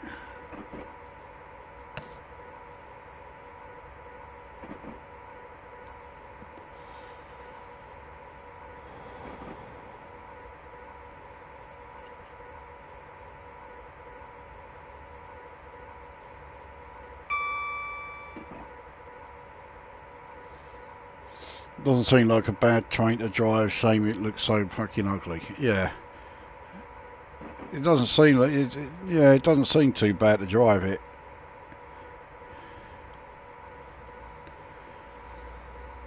At least it drops the tap changer throttle that all the other Class 80s used.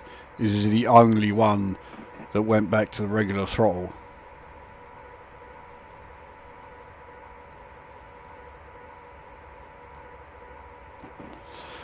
I mean, I don't mind the tap changer, it's just that it took me a fucking age to get used to it.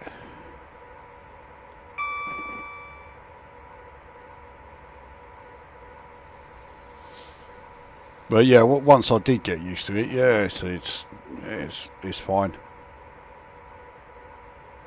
The only thing I'm not too good with it is I keep trying to accelerate too quickly, because if you're in, like, you know, too high a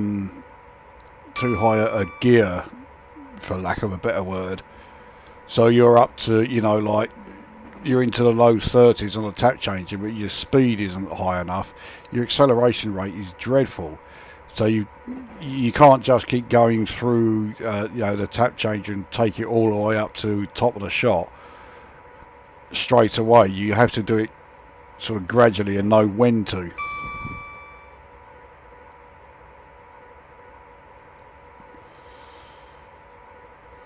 Well, saying that, I mean, I think all, certainly all emus are like that. I need to slow down a bit.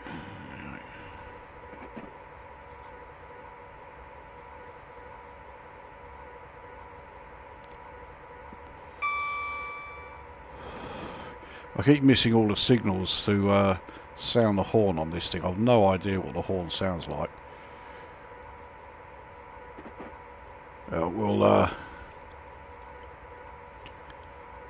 I'll keep a lookout for it, so that hopefully I'll do the next one. Trouble is, when you're doing 124 mph, they come up rather quickly. By the time I've noticed it and realised there's one, there you go, that was really weedy.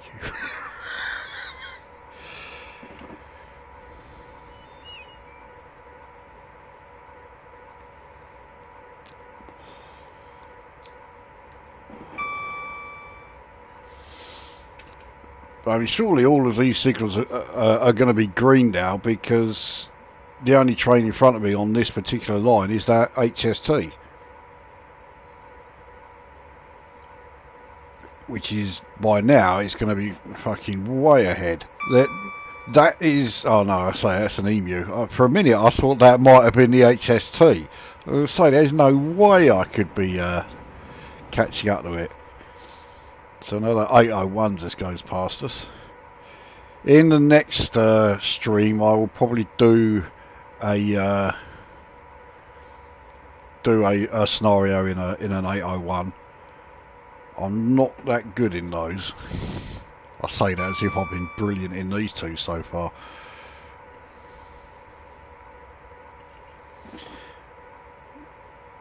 Bump up the throttle a bit. I'm still 2 mph below the speed limit, so the HST is still going to be absolutely sailing away.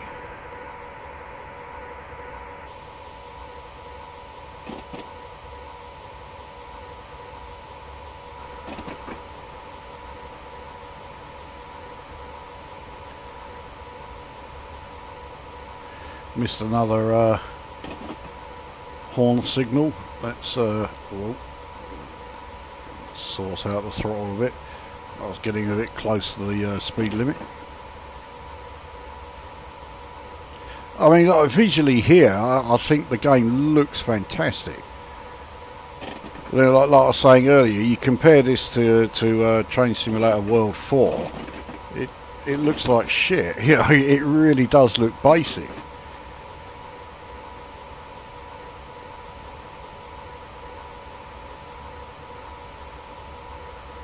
I mean, Train Simulator World 4 is just, say, in as far as the visuals go, it's just on a whole different level. But I really can't get on with the HUD, and I'm not. Yeah, I'm not paying for all my DLCs again. So we're approaching 120 limit. Surprised that signal was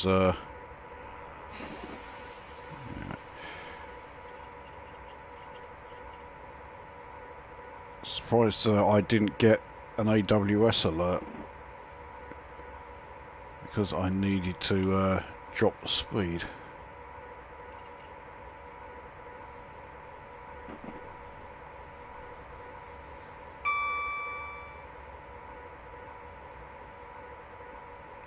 So we're now into the 120 zone. I'm still slowing down.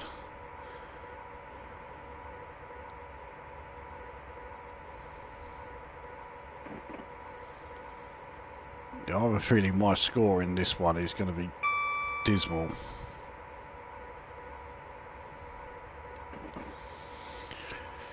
Transom is up. I thought it was a diesel. Transom is up. I don't know what you're saying there.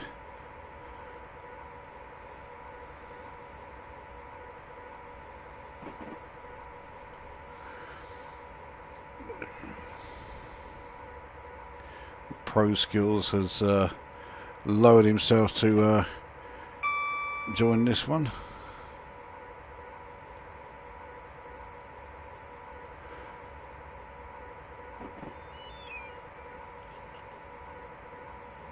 Yeah, I'm afraid you missed all the activity in the chat.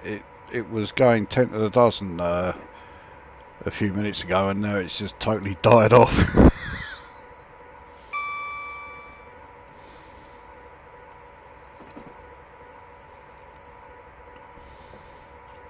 Oh, fucking hell, I didn't even notice we were back in the 125 zone.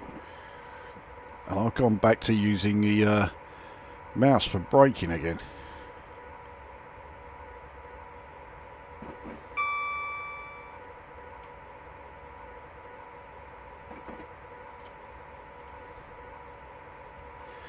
So 19 miles from Peterborough. I mean, that HST is probably probably there.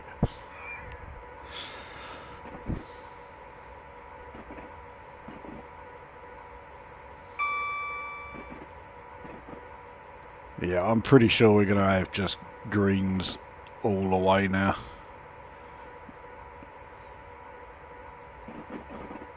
I think everyone went to get some biscuits. That, yeah, it's definitely one of those games.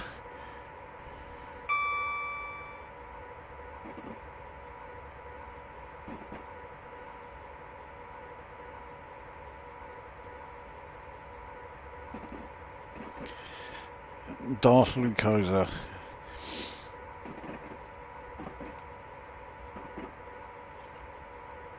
I remember years ago I was going to do a Star Wars video, and it was going to be going on about, you know, when did Darth become a name rather than a title. And I did actually, for that video, I did adopt the moniker of Darth Lukozer.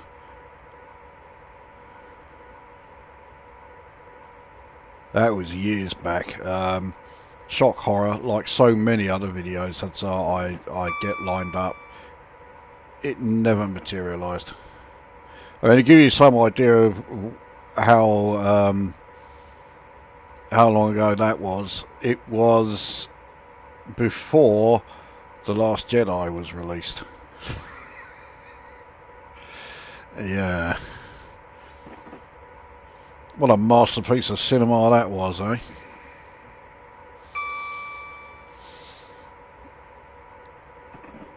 We all went and bought a multi-pack of club biscuits. Yeah, it's all that talk about fucking chocolate bars and biscuits earlier. Everyone watching this stream now has a hankering for, well, the chocolate bar of your choice.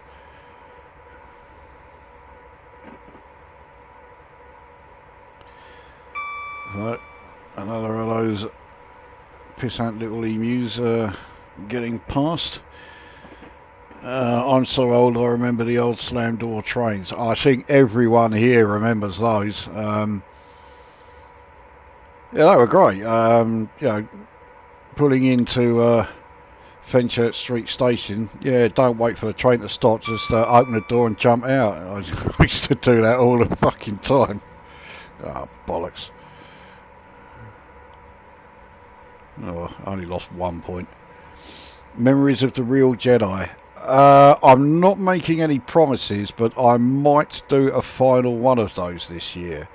So when the 4th of May comes along, and notice I always say 4th of May, not the other fucking thing, there is a chance that yeah, the third and final one of those might make an appearance. So no promises, but it's possible.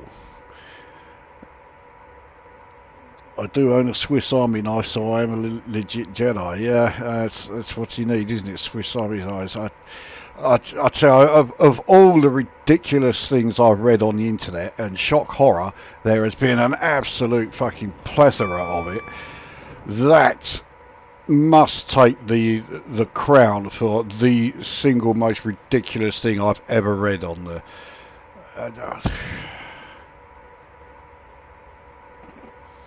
And if that site is still going, because shock horror, I've never been back there. You just know they're still taking it seriously, even though Star Wars these days doesn't mean a thing. You know, the interest in the Star Wars franchise just totally died thanks to Disney. But I bet they're still going, and I bet they're still taking it seriously as ever before.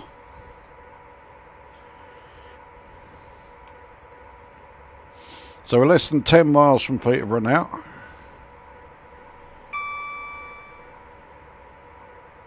I mean, I'd say this train is it's not a bad one to drive, and it's pretty simple. But let's face it, I haven't exactly had to do a lot in this one. Don't see mind if I ask, what part of Scotland are you from? Just south of Glasgow.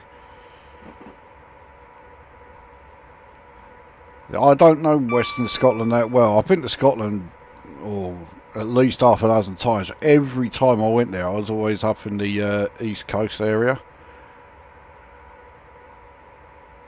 So I always used to think that just south of Glasgow took you into Greenock, which is where my granddad's from.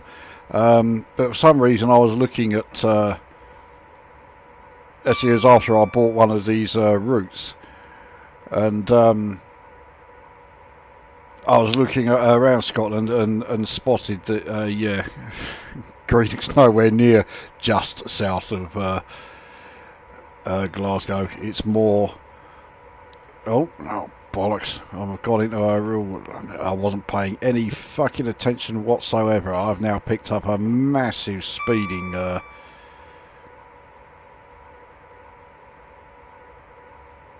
So, yeah, that now means that completing this, I'm still, yeah, not even on bronze level now, because I wasn't paying attention.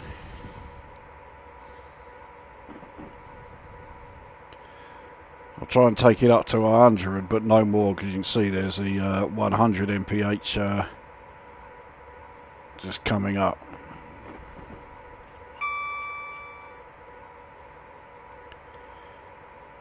It doesn't stay at 100 for long, and then it goes back to 115, so...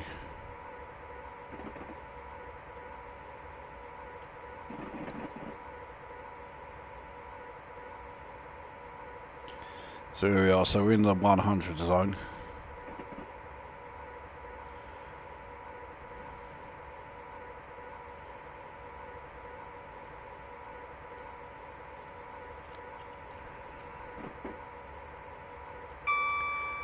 So I have to watch the speed quite a bit here, because once your speed hits 100, you no longer see the decimal,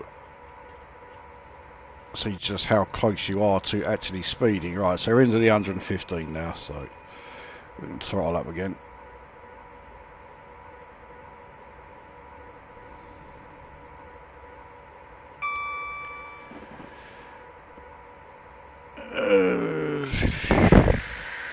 They're probably such clowns that they're real Jedi, but also flat earthers. They do seem to show that level of intelligence. Yeah, I wouldn't be remotely surprised if at least some of them were like flat earthers. Aberdeen's nowhere near south of Glasgow. Fucking hell, I ain't that bad.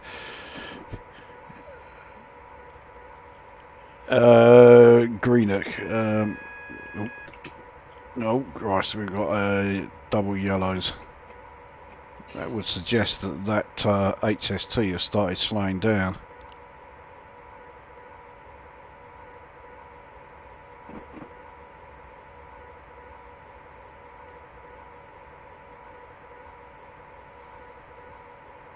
There's a double yellow as well.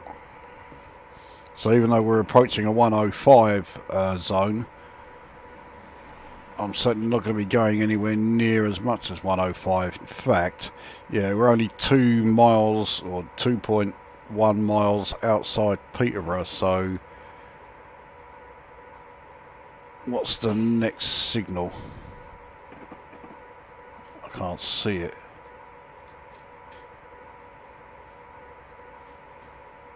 Looks like single yellow. So yeah, we are. Oh no, it's up to double yellow now, but we are catching up to the HST. Not surprising. Right, need to really start slowing down a bit now because we've got a 30 mph.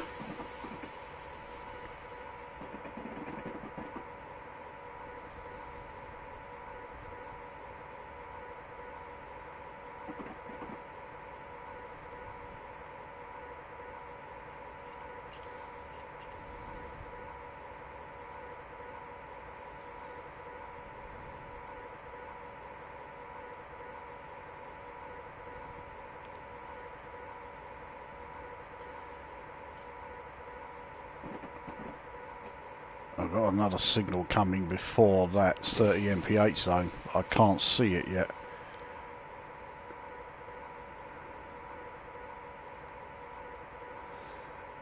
There it is. Single yellow. So the HST's in here somewhere.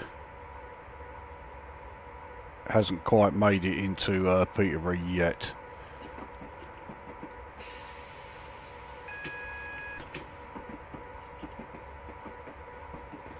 That AWS that just sounded there was warning me about the speed limit change. It left it a bit late.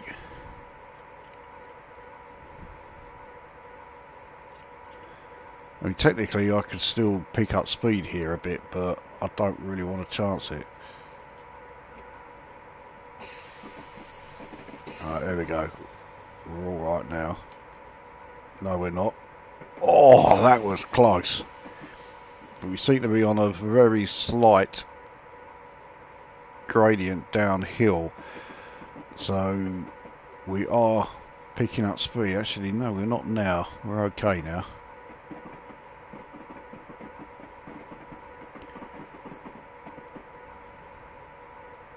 So there's the HST there.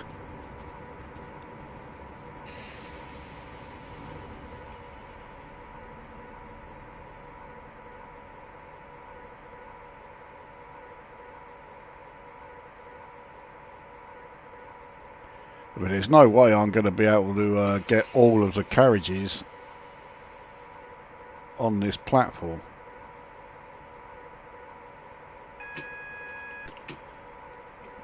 It's because that signal up ahead is red. Alright, we'll stop there, that will do. Passengers come off. So 544, well, I don't know how many points I'm going to lose, but if I don't lose any, then I reckon if I was to do another go, which I'm not going to do in this stream, but if I was to do another go, yeah, I think I could do the gold star rating for this one. So the only reason I lost all those points was that yeah, that huge speeding thing I got because I didn't pay any attention.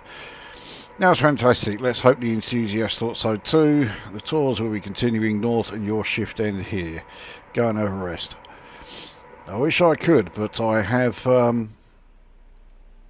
more to do. So yeah, I mean, yeah, this is the area that really fucked me up here. Doing, was it 122 in a 105 zone, and it took me so long to bring it back down.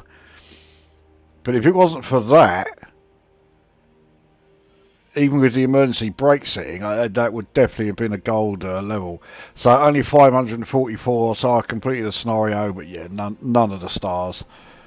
Not that big a surprise. So, right, where are we here? Why does this remind me of Freight Train by Nitro? Not entirely sure, because I was in a passenger one. Yeah, that's me being very pedantic. Yeah, I meant Lukozer said East Coast, just wondering where you meant. Oh, I was heading to, now, I can't remember which is further north. It was either Arbroath or Montrose. But yeah, whichever was the north one of those two, we ended up there, which meant we'd actually gone past where we needed to go.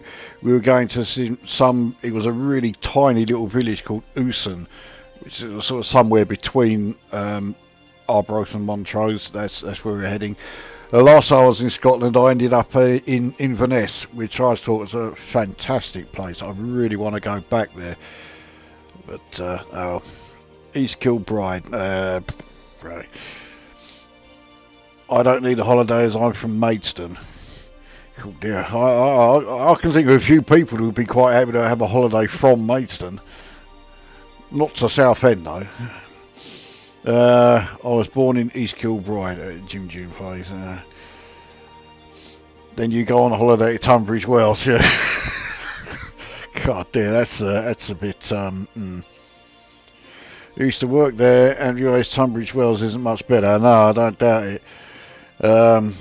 Just don't end up somewhere like what's that snobby place again? Broadstairs. Yeah, still steer clear of there.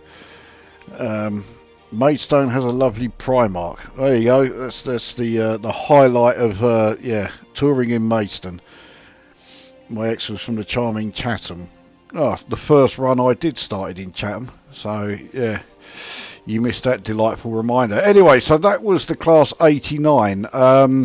Yeah, pig ugly looking thing, but it's not bad driving it, and I did get a bronze for that. I can't believe 544 scored a bronze. Oh well, I did better than I thought, but I'm absolutely certain I can gold star that one. So I'll give that one another go. Right, on to the next one, which is right down here. I believe this is going to be sort of in the area where Erodian is from. So this is... no, it isn't. It's actually nowhere near the area where Erodian's from. This is the Cornish Riviera. And we are going to be taking the Class 42. Unfortunately, not in the British Rail Blue colours. I mean, it still looks a pig in the British Rail Blue, but yeah, in this one, in this purplish colour, God dear. So, welcome aboard the Warship. I have no idea why the Class 42 was nicknamed the Warship, but there you go.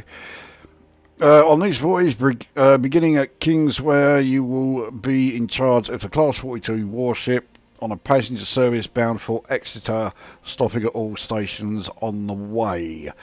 So, shouldn't be too bad. Again, it's another just rating 2 difficulty, but then, yeah, so was the first one I did, and I had to make 2 attempts at that. Couldn't be much farther from Durham. No. I mean, I have got a DLC that covers Darlington, Durham, and all around that way. And I was sure that the Class 42 scenario was on that line. In fact, yeah, as you say, I couldn't be any further away from it without leaving the country. Durham is close to the Cornish Riviera, no? Well, it's close by USA sort of standards, you know. I mean, out there, yeah, if somewhere is like, 300 miles away, yeah, that's practically on the doorstep. But yeah, by UK standards, maybe not. So here we are. Right, welcome to the Class 42 Warship. You'll be in charge of the Class 42 Warship on passenger service bound for Exeter, stopping all the stations on the way. Allow passengers to board here before departing. Gate, all sounds very typical.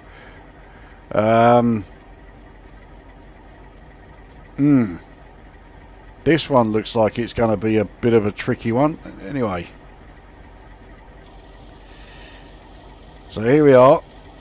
So those of you who saw my post when I announced this stream a couple of weeks ago, well no, it was a week ago. Yeah, this is the locomotive that appeared in that screenshot, but it was in the British Rail blue then. And all I did was load it up, take the screenshot, and then quit. So I've still never driven this this train in this game, and yeah, this could be a bit of a tricky one.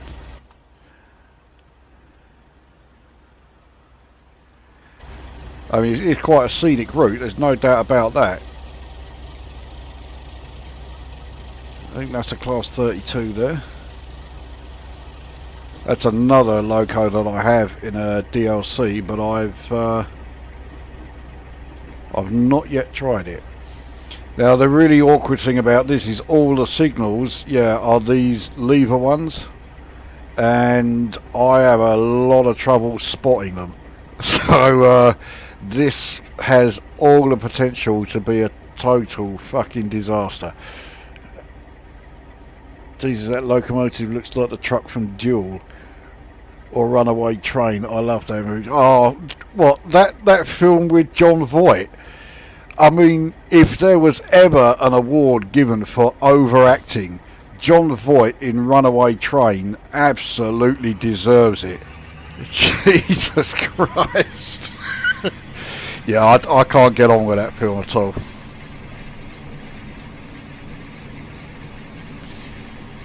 So this thing's a diesel, but it's got notches on the throttle like an electric. So,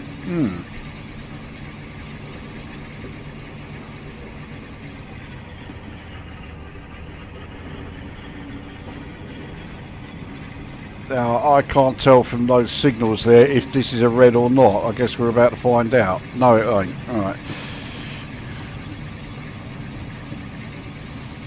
I mean, that's something that really inspires confidence on the passengers of your train. If they hear the driver saying, "I don't know if that signal is red or not," but oh well.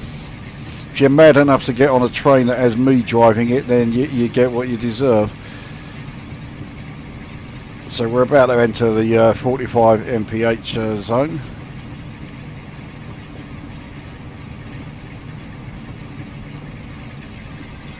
There we go. Right, let's max her out and see what she can do.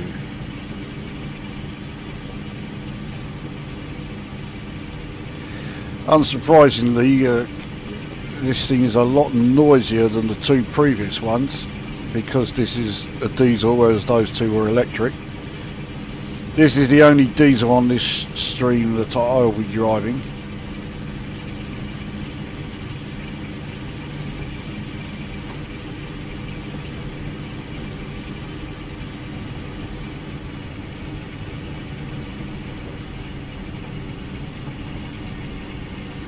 Approaching an uphill section, so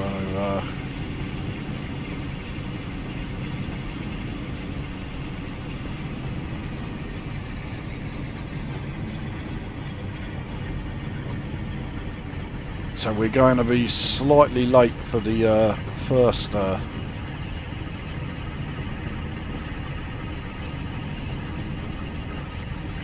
stop.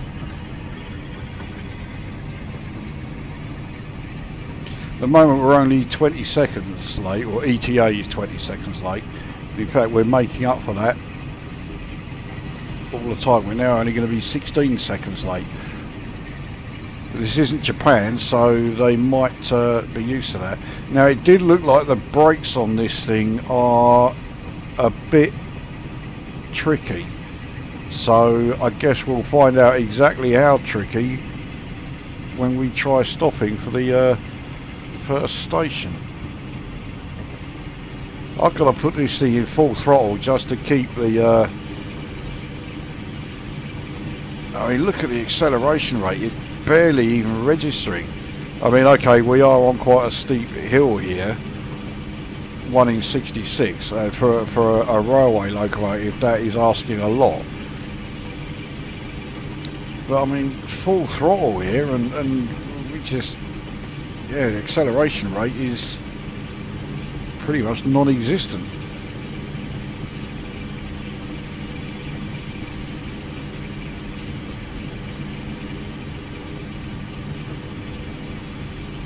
.45 mph speed limit. I can't get anywhere near it.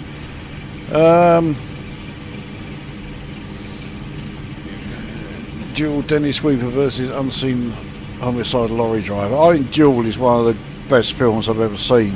It's I think it's by far the best film that Spielberg has made. A great one, that. Oh, it was quite good as well. Probably the only Eric Roberts film I've liked. And was he in it? Shows you how much attention I pay to it. I never liked E.T., that alien with a dodgy long finger. Thing is, E.T.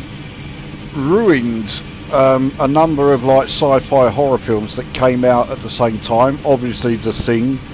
There was another film that came out around then called Extro, which was a bit stupid, but it had its moments. But because of E.T., the films both bombed because everyone wanted aliens to be nice. And yet now, both The Thing and Extro both have like quite strong sort of like cult followings, and they're more popular now than ever, whereas E.T. has been pretty much forgotten. You never hear anyone mention it. My second favourite of his under Jaws. Well, Jaws was very similar to Duel, wasn't it?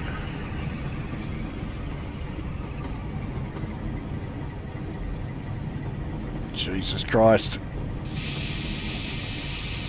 I'm trying to slow us down here. This is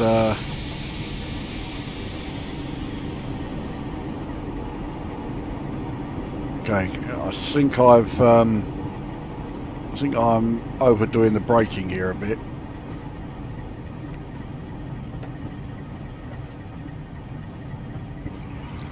We were actually scheduled to arrive early until I did that.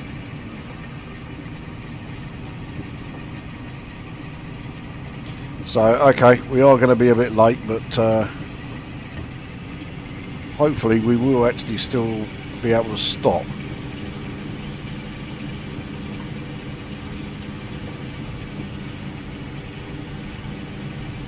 I think it's safe to say that this Loco is totally unsuited for this route. I mean, I'm having to put it at full throttle just to get it moving whenever it's on like uphill sections. So here we are at Churston.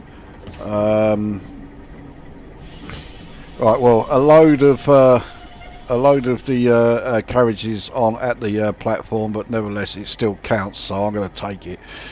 If I saw a train pull up to my platform with Lukozer in the driver's seat, I'd wait for the next train and phone in late. Yeah, that would be an extremely smart idea. I can imagine this commentary going over the PA system in the passenger cabins. Yeah, I mean, when you've got a driver, he's basically saying, yeah, this train's a fucking piece of shit. I don't know how to use the brakes and I don't know what the signals mean. Yeah, that would make it an enjoyable trip, wouldn't it? In fact, that diesel engine sounds like the engine in the Orca from Jaws. I dare say the engine in the Orca probably revs a bit higher than this thing.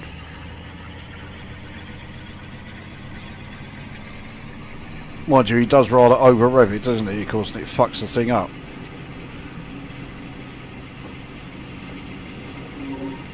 But I mean, in fact, yeah, this engine, oh, fuck, did not need that. But this engine is quite harsh by diesel loco standards. I mean, I'm trying to take it up to full revs and see what the full rev count is on this thing. But it's already quite a bit higher than you would normally get on a locomotive diesel.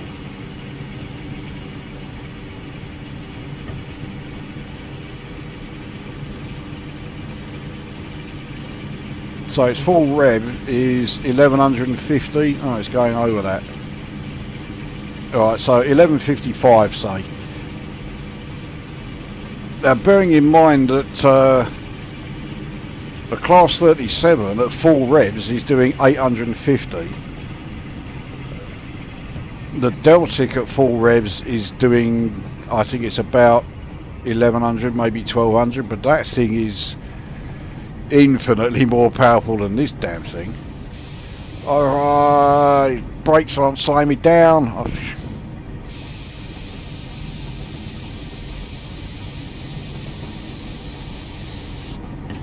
Jesus Christ, the brakes on this thing are fucking useless. Actually, I don't know so much it's the brakes are useless, it's that I'm useless at using them. This thing is, I thought the next loco that I was going to be doing had iffy brakes, but they're nothing compared to this. The truck was a Peterbilt apparently. By the way, Julie's on YouTube as a full film. Yeah, I downloaded it from there. So yeah, my copy of Jewel is yeah, shall we say it's a bit of an iffy one. So I've lost a whole slew of points from speeding and wheel slip, but I'm not going to restart it.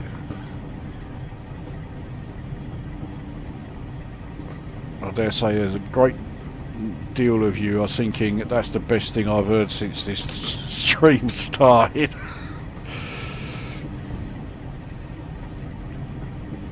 So I've got the brakes on well over 50% and they're not slowing me down. Now they are.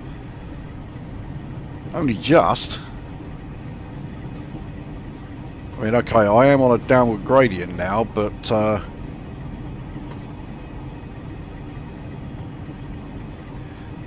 yeah, there's something about the brakes on this thing.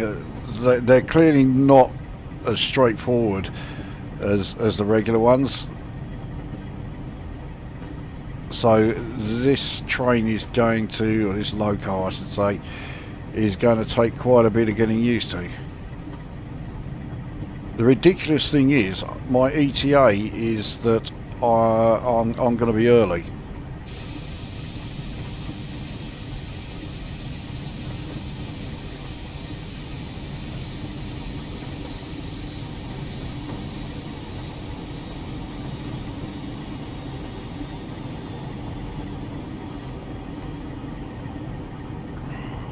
For a minute I thought that signal I just drove past was going to say was going to be red.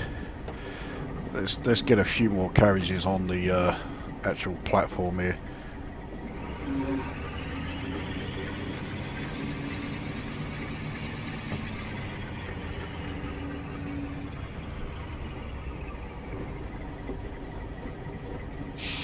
Now let's get the brakes to actually do something. Fucking hell. Right, here we are. We hope you enjoyed your ride. Right, where are we? The Thing was a very good film. The Thing was a fucking great film. One of the best films I've ever seen. Diesel, Don't Tell Tumble. Fucking Greta Thunberg. Absolutely. Yeah.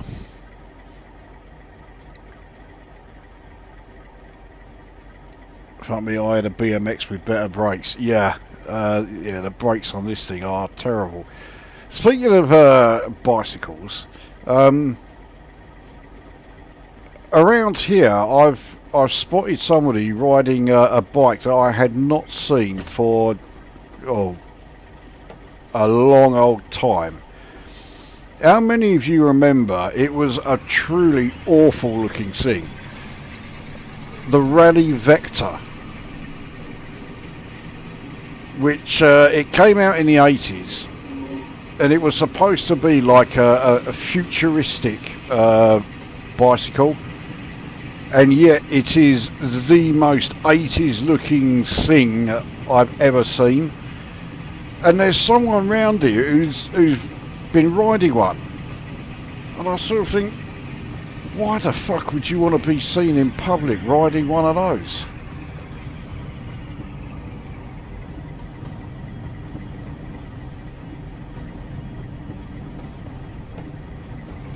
Chance just picking up a little more speed.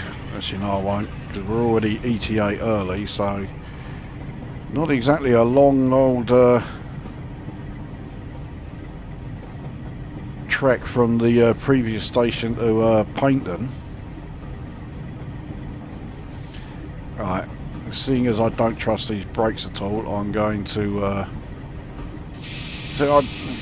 yeah, here we go, at last. They take such a long time to cut in the brakes, and then when they do, they absolutely like slam on, and they mean that I start braking far too hard, far too early. That looked like class, might have even been a class 66. That's quite, yeah, it's much later than this thing I'm in. Let's get a few more carriages on the station.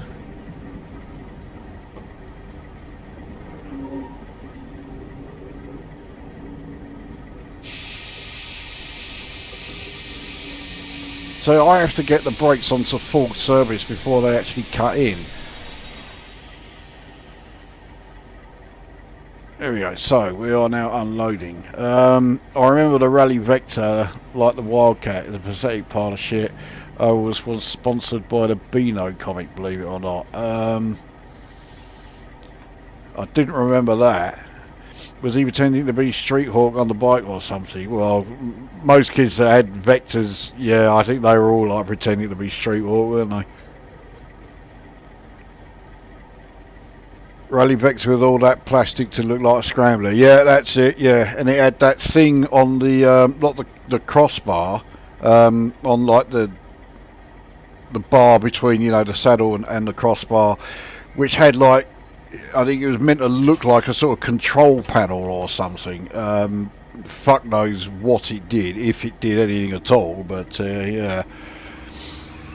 Looked like a bike and a big track had a baby. Yeah, that's the one. Just a kid's bike, chunky thing, yeah. I had the fairly rare blue and yellow Rally Burner. Don't remember that at all. I remember seeing plenty of blue and yellow BMXs.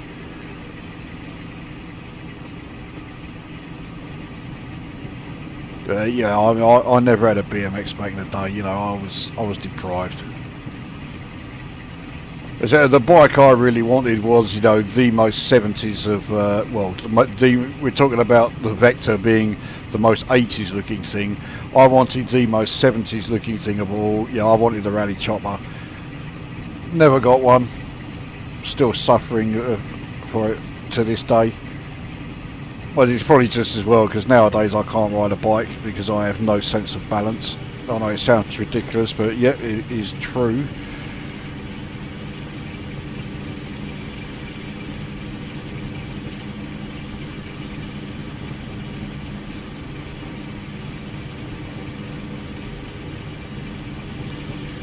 Right, so Torquay Up is the next platform. Again, not very far away. So all these stations are all quite close to each other. So I've got to I've got to keep more of an eye on what I'm doing than I have been.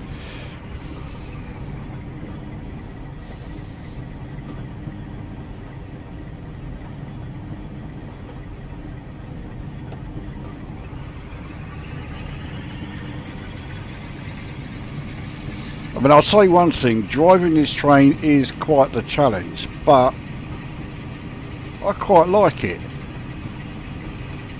In fact, the fact that I've been having all these problems with the braking and all that is one of the reasons why I like it.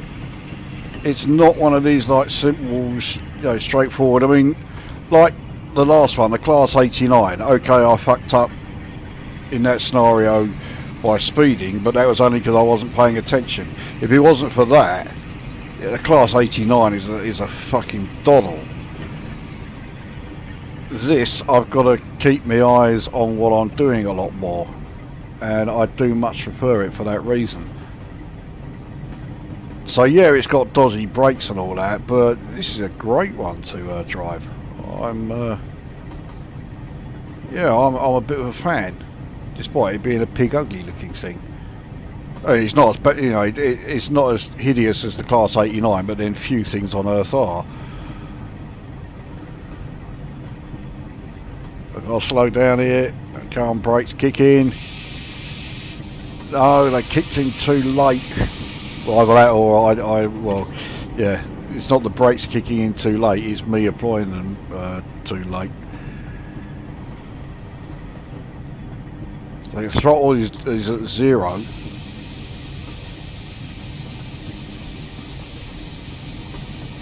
So what it looks like to me is that you have to put the thing into full service for the brake pressure to build up, and only then, once the brake pressure is up, will it actually work. So if you release the brakes from full service, they're still applying at the lap and at the running, but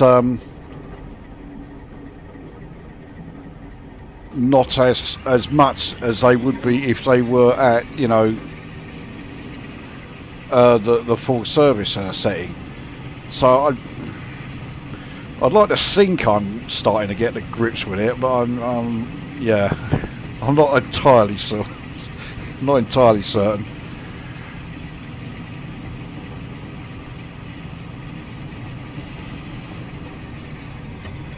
I guess we'll find out in a sec.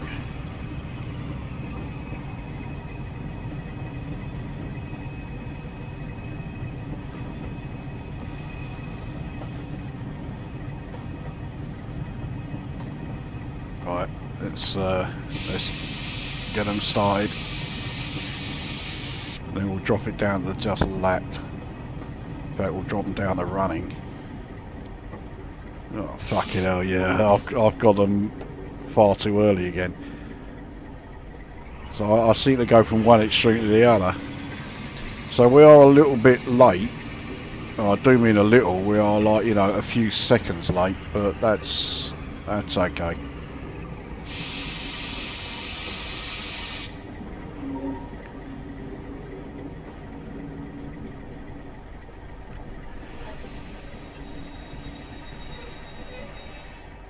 There we go. Right, so 32 seconds late. That's fine. That'll do. Right, where are we? Did Peugeot do the blue and yellow BMXs? I've no idea. I really don't know a great deal about bicycles. I had a Rally Arena GTX. Yeah, don't remember that. I had BMX gloves in blue and yellow. Yeah, I remember there was a lot of all these BMX sort of related accessories that had absolutely fuck all to do with a bicycle, but then it's just like all the car related shit that you get these days as well.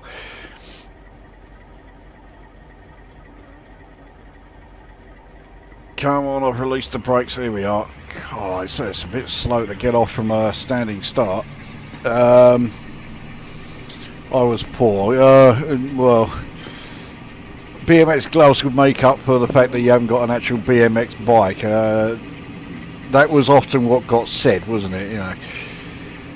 Oh, we can't afford the bike, but we've got you these BMX gloves. This will more than make up for it,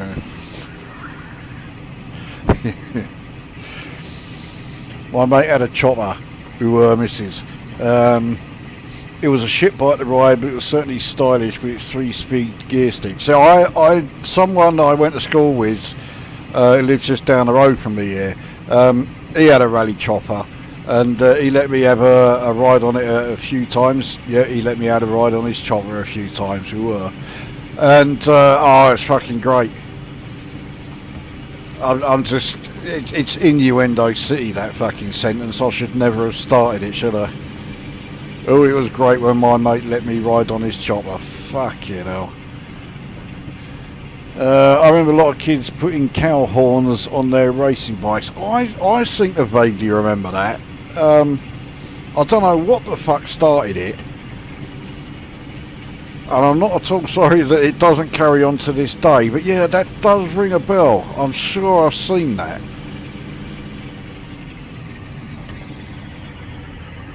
This is another one which is a really slow or really short hop between the two. This looks like another class 42 up ahead. This one's in the BR blue.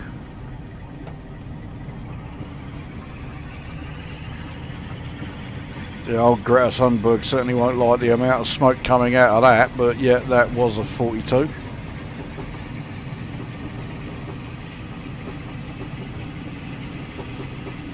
So at the moment we're going to be about 30 seconds late.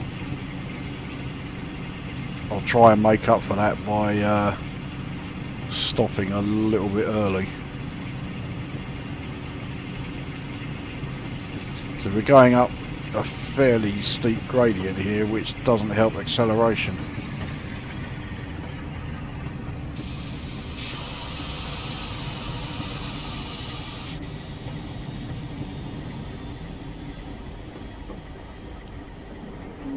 Right, so only 3 of the carriages are actually in the in the station. Fucking hell, dude. It means I actually arrived, well, 25 seconds late, so yeah, not too bad. I think it was to pull wheelies and jump over ramps. Yeah, it could be. I remember attaching some plastic or playing cards with a clothes peg so it rattled on the spokes and sounded like a motorbike. I think we all did that. Is there really anybody watching this that never did that with their bikes when they were younger? And we always thought it sounded fucking great. So I got 84. I seem to be getting 84 for every stop, so there's quite a few stops on this line. So next one's Newton Abbot, last one's Exeter here, so I've got 6 more stops. I was just about to say I don't want to go too high, I'll end up with wheel slip.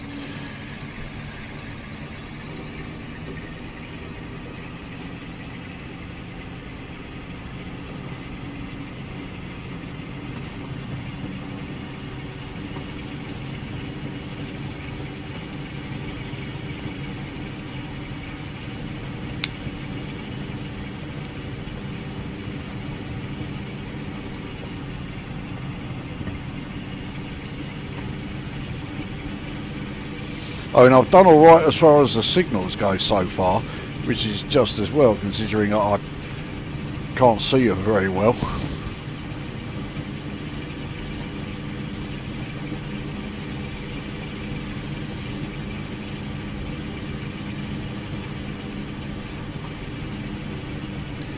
And we're still going uphill.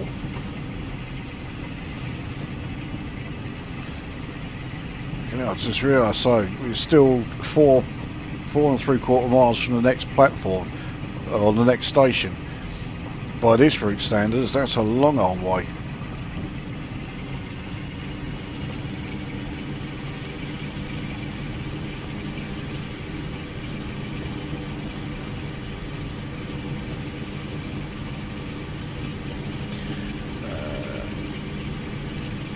Yeah, did that. Yeah, yes, we all did.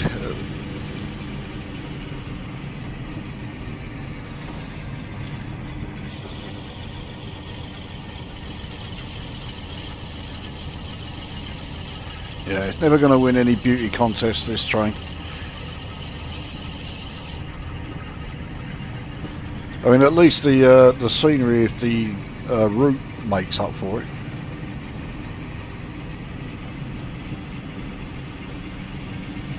The speed limit's going up fairly soon, which will be very welcome.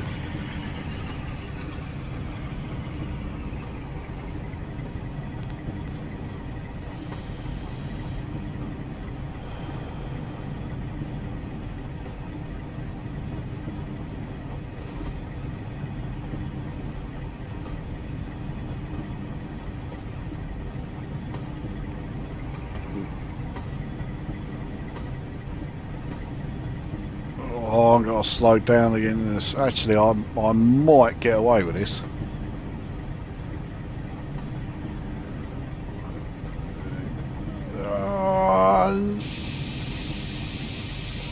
Oh, Jesus Christ, that was close.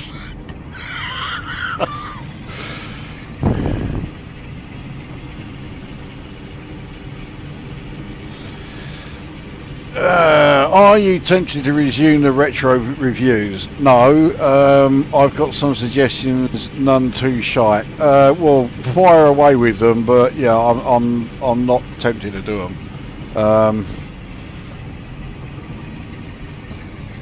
I think one of the reasons why, and I'm not going to say yes, this is definitely the reason, but one of the reasons why is that I did run out of titles that I really like. And yeah, okay, I will do, you know, reviews of games that I think are absolute shitfest, because at least it gives me something to rant about and whatever. Was that the AWS thing going off? Is this next signal going to be red or something? Oh, don't give me that shit, not with these brakes. No, that's green. Yeah, so I what I was left with was all the games that were just very, yeah, you know, very 5 out of 10, and you know, so there's nothing to say about them, because you know they're not so shit that you can absolutely tear them to shreds. They're certainly not good or not, you know, great, so you can't rave about them. So it's boring, you know. So yeah, I just didn't have any wish to do any more.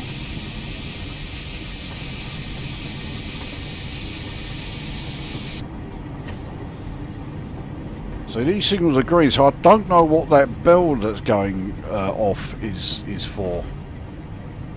In fact, we're about to approach a 60-mile-an-hour zone, so I can pick up even more speed. But at the moment I am behind schedule by 32 seconds.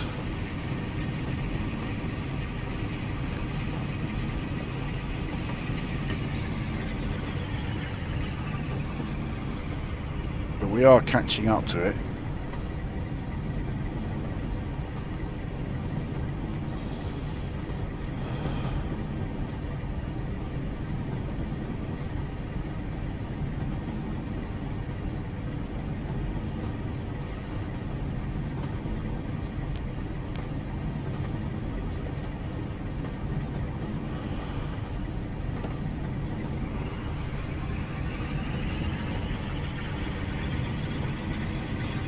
Right, can I time this well? Yeah, I can.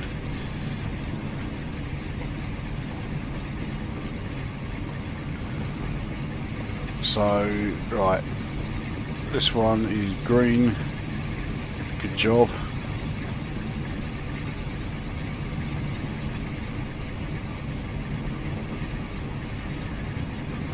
Now we're into the 60-mile-an-hour zone, but the station is just right up ahead.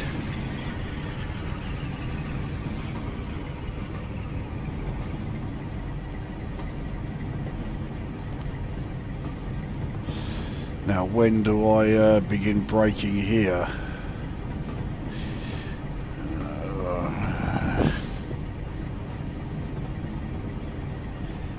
Right. Service, the pressure starts to build. So, but well, okay, it is still applying the brakes. And I'm a long way out. But if I carry on braking this very gradually, no, this ain't working at all, is it?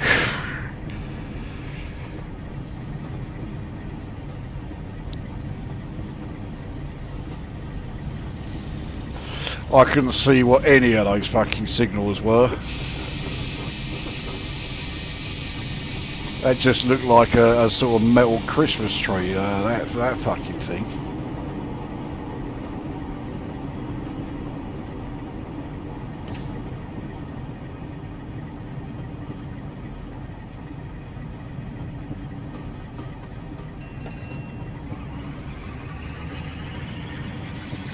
I wonder if that bell means request stop, because you're still going to get request stops on this line, especially as this is set in the 50s.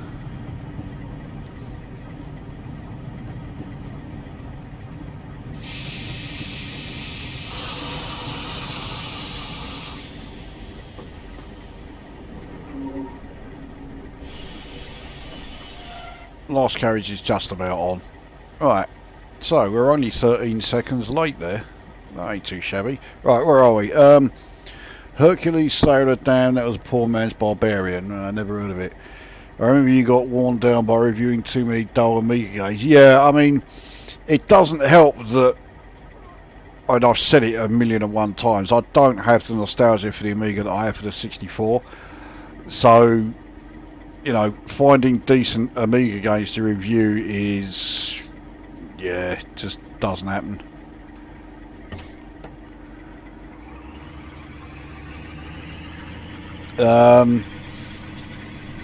Could do classic PC games. I've done a few.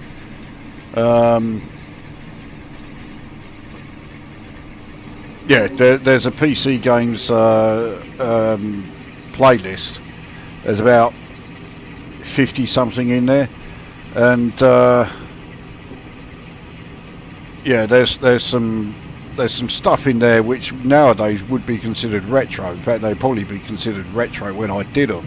You know, I reviewed Unreal, which I still think is one of the greatest first-person shooter games ever released.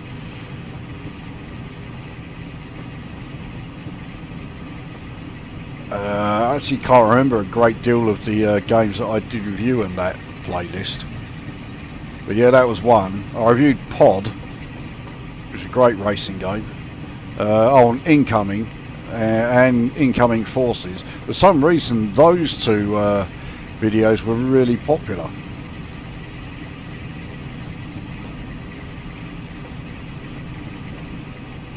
Like, you know, over 2,000 views, which is almost unheard of for me. I can't remember too many videos where I got that many views.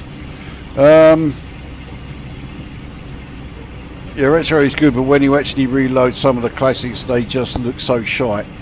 Enduro Racer, for example, where those shite piles are fucking... I mean, Enduro Racer, I think the yeah, those graphics on the side, I think that was the developers sort of trying to tell you something there. Yeah, this game is just one big pile of shit.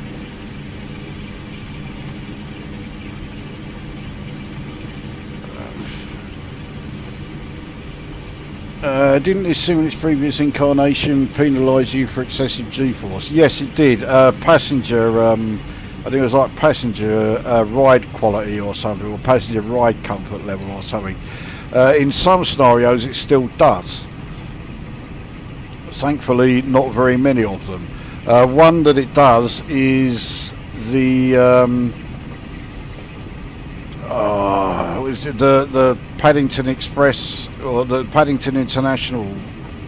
Is it Paddington? No, St Pancras International to Farnborough. Is it Farnborough? Oh, I fucking can't remember. Anyways, it was one of the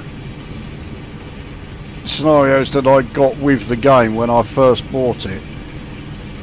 So they changed what DLC or what routes come with the game so many times now, and that one, yeah, you don't get it with the game anymore. It's still the fastest train that I have in the game, it'll do 225. But if you're doing 225 and then you go around a corner, yeah, your passenger ride comfort level absolutely plummets.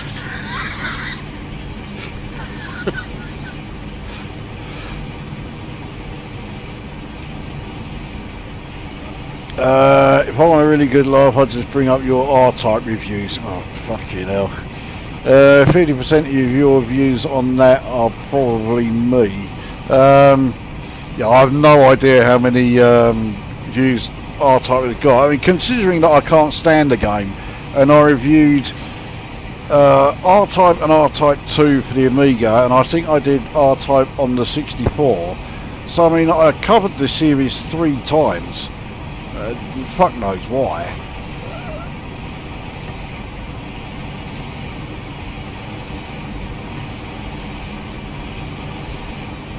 So again, my ETA is a little bit late, not by much, it's only 20 seconds, so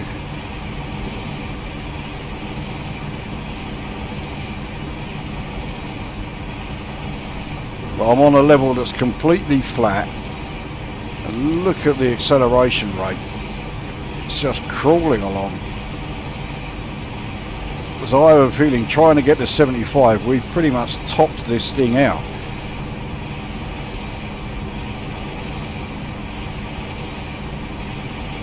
So yeah, this is certainly no HST.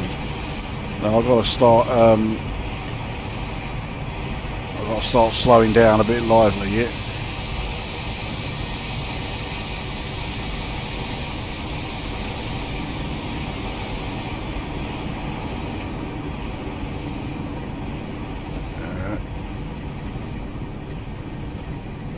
I overdid it slightly, but yeah, we're all right. Now I'm only scheduled to be 2 seconds late.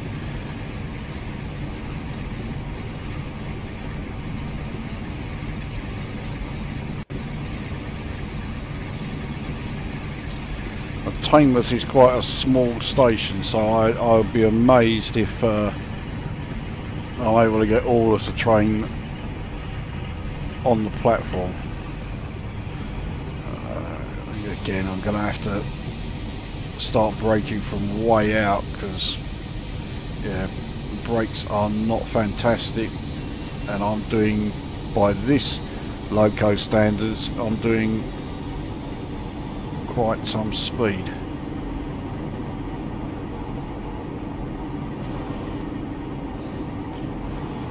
So one of the hardest things about this game is being able to judge the braking distance, because of course with all the different locos it always varies. So it's fine if you you know, sticking to just one locomotive each time, but if you're playing it like me and you're changing locos, you know, here, there and everywhere, it's really tough to get the hang of when to brake.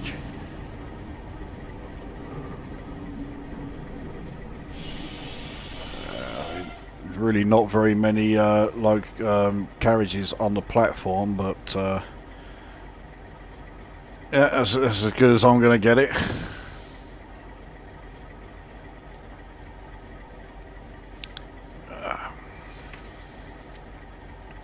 Right, how many more after Teignmouth? 1, 2, 3, 4. So Dawlish is next. That's quite a scenic locale. It's really close to the coast, the Dawlish station. Oop.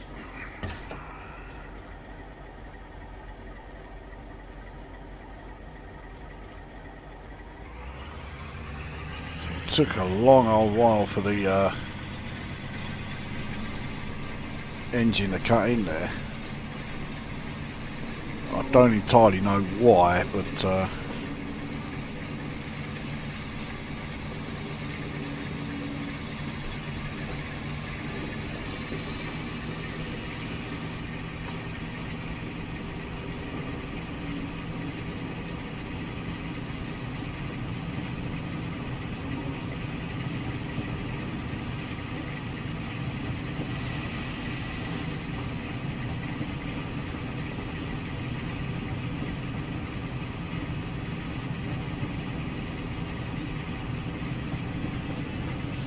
It's again completely flat gradient, so not going up or downhill. We haven't got all that far before we reach Dawlish Station though. But yeah, I mean, look how close to the coast we are. I mean, it's right there.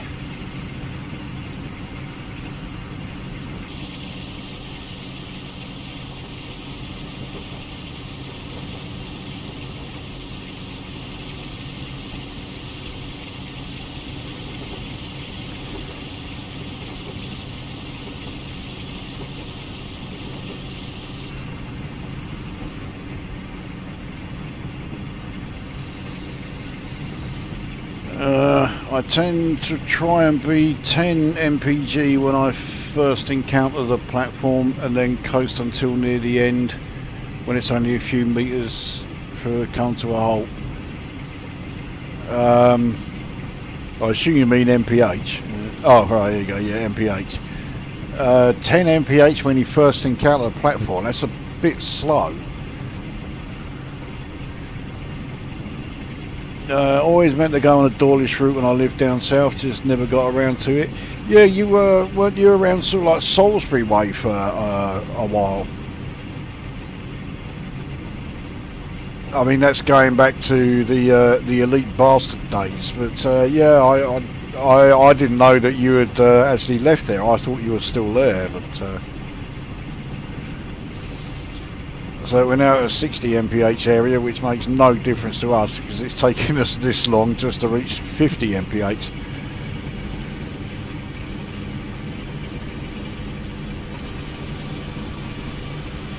Jesus, the lights don't do a damn thing.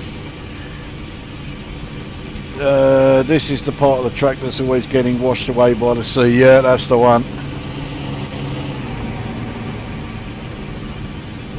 I think that might have been another class 42 that we just went past.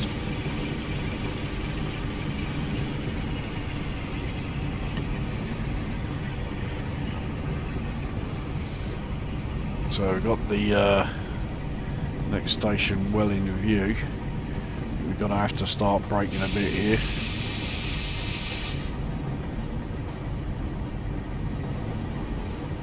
We'll leave it on running brake for the moment because we are still fairly far away.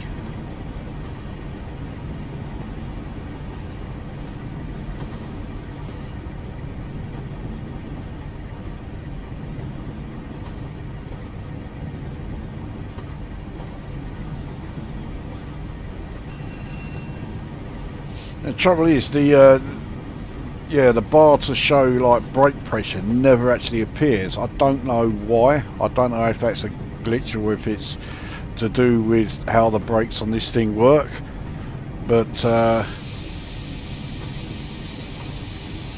yeah, it certainly doesn't help. Well, I didn't want it on emergency. We're coming in a lot faster than I thought, but I think we're actually going to be alright.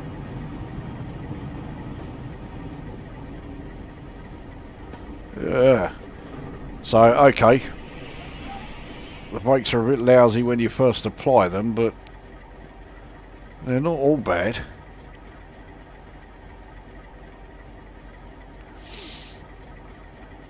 Yeah, lived in Salisbury for 15 years or so, back up in Scotland now. I need to try that route in real life, it looks stunning. Yeah, it does. The route I really want to try in real life is the route that I'm going to be doing next, the last one. And that one does take us up to Scotland, which probably gives quite a big clue as to why and which route it is.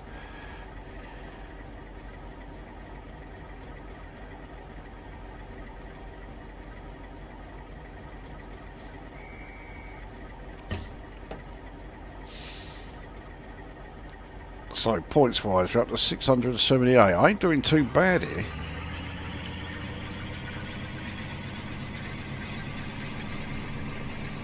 I mean, for a loco that I've really been struggling with the controls, especially the brakes, and signals that I can barely see, yeah, I feel like I'm doing okay.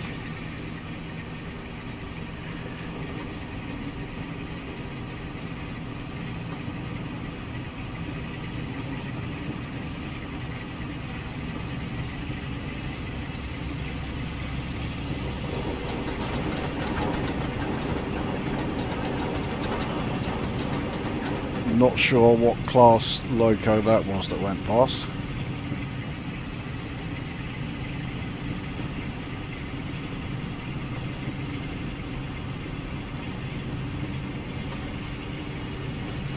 I don't really want any wheel slip, but I think we're alright now. We're into a 75 mph area. We haven't got a hope in hell of reaching 75 mph, but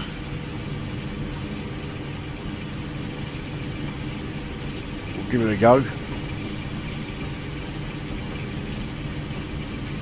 Yeah, I don't think the slowdown in the 70 mph area there that's coming up is really going to affect us much. Have I got time to pull myself out another drink? Yes, I do.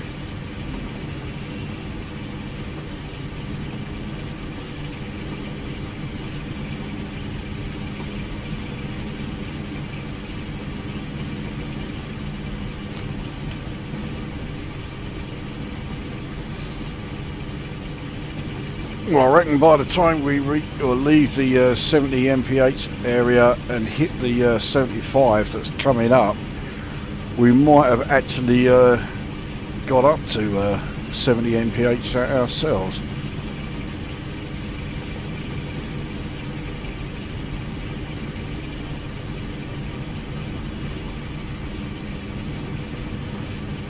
Or we could be absolutely nowhere fucking near it.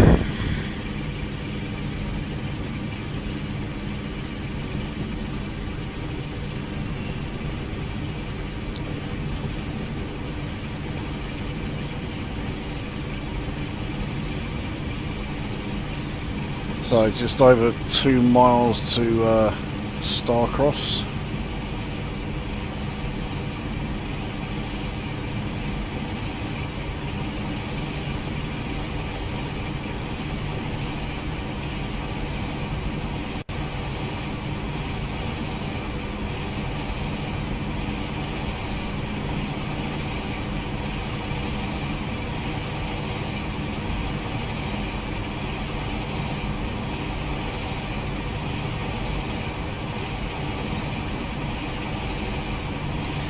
Now, is that symbol there on the HUD?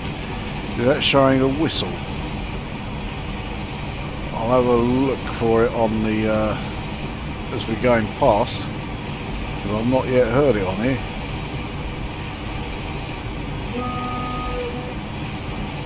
Well, it's more impressive than the last two, but it's still not all that.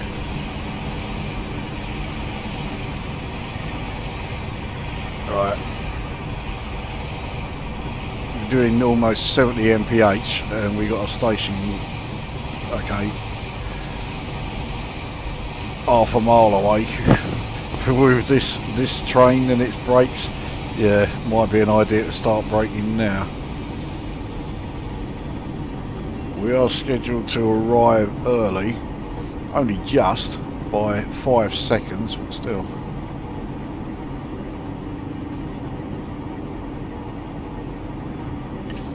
Again, I've overdone it on the braking.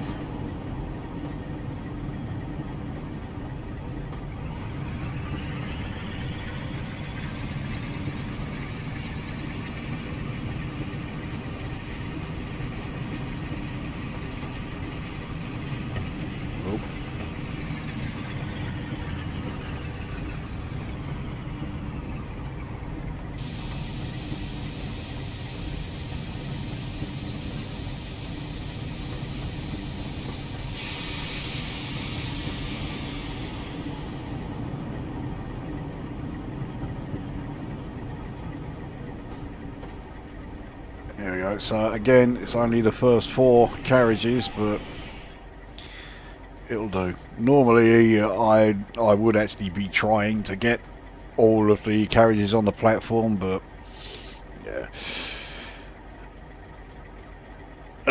Glasgow underground route, perhaps not. No, I don't have that one. I mean, I've seen it there on the available DLCs plenty of times, and every time I saw it, I thought, no. I mean, those underground trains, the burnt orange coloured ones, they couldn't look more 70s if they tried.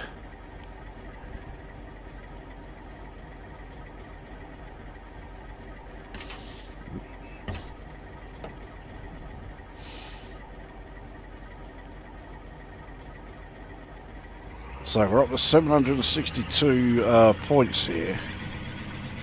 I don't think I can reach the gold because there's only 2 stations left and I'm getting 80 something points for each one. So I think I'm going to miss out, but nevertheless, considering how awkward this loco is, I think I've done alright here.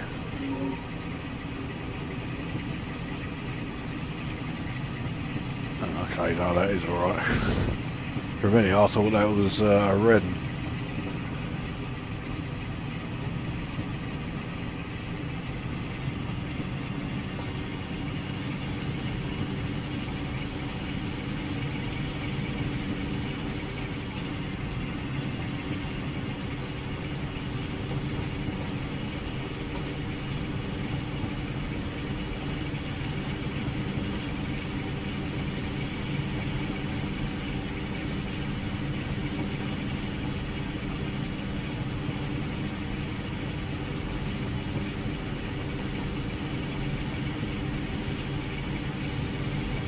Another whistle sign coming up. Yeah, there it is. I missed it.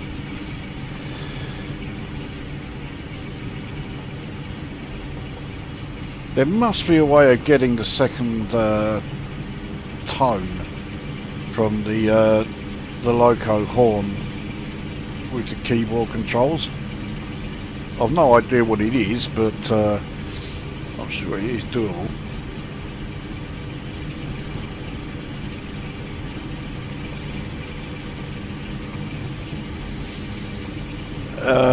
Yeah, bollocks to the people at the back of the train. Yeah, let them make their own way forward. Or they can just jump off and, you know, walk up to the platform. I mean, I got them here. What more do they want?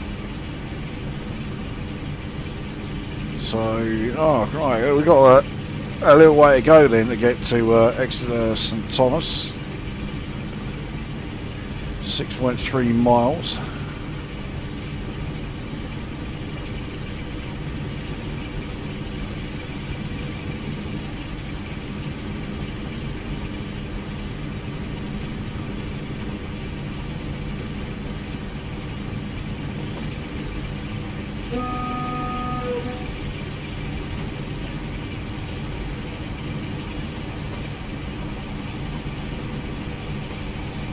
We're at 60 mph,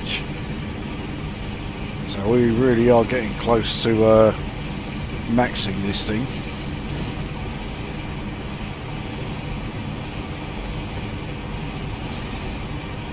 Here comes what looks like, yeah, it's another 42.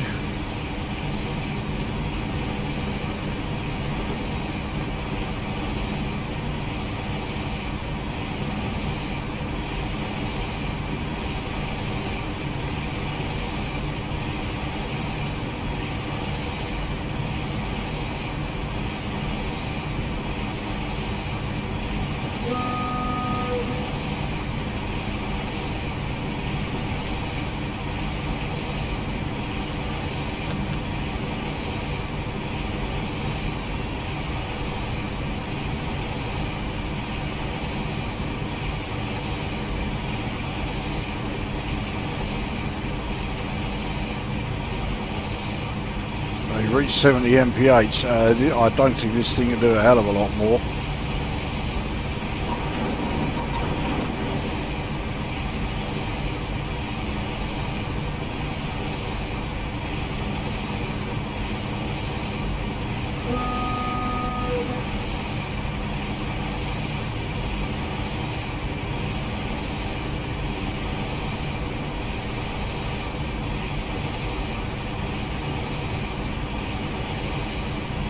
Right, 4 miles to go. No idea what this station is. Looked like one of the few that I would actually be able to get all of the carriages on the platform, but we're not stopping there. Jesus Christ, I'm about to start speeding. I think I did lose 1 point there. I didn't think this thing was capable of speeding on a 75 mph stretch.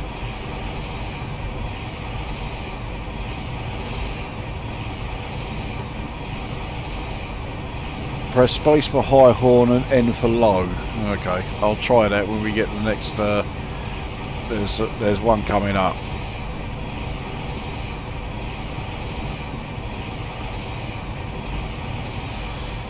But yeah, I knew space was work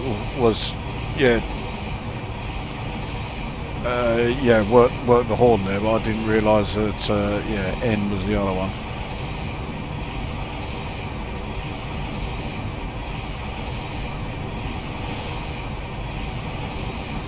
I think we can get some speed up again. We're now 5 mph below the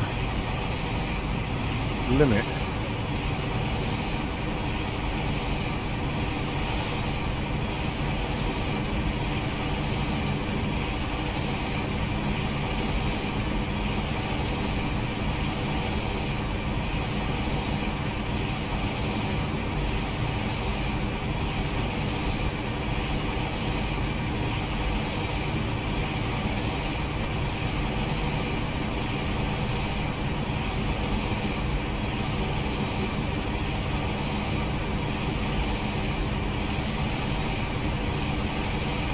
Alright, here we go.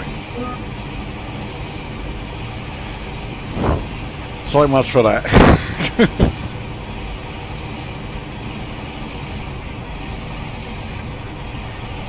Jesus, Exeter St Thomas looks like it has a very short platform.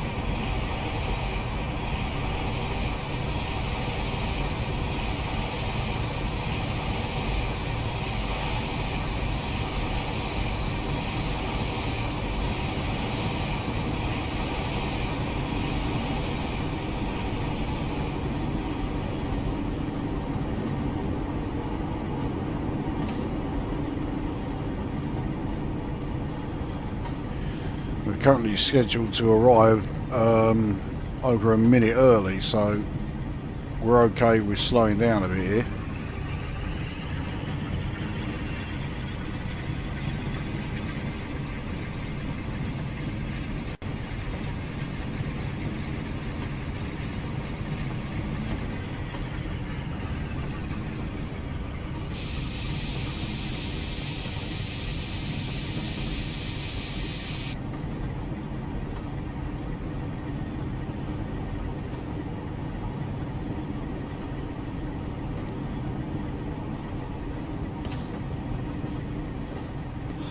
Still braking a bit too quickly.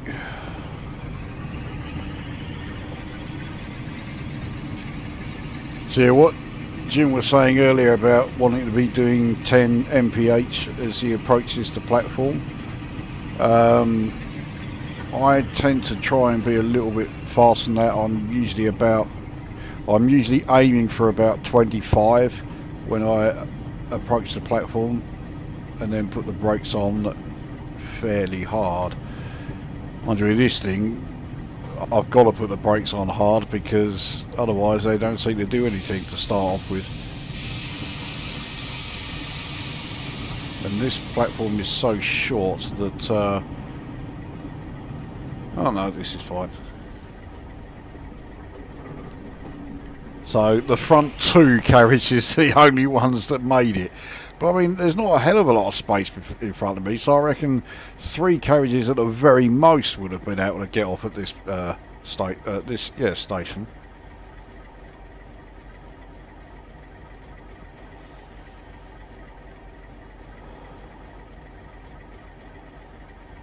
And because we arrived here quite a bit early, we've got a bit of a longer wait.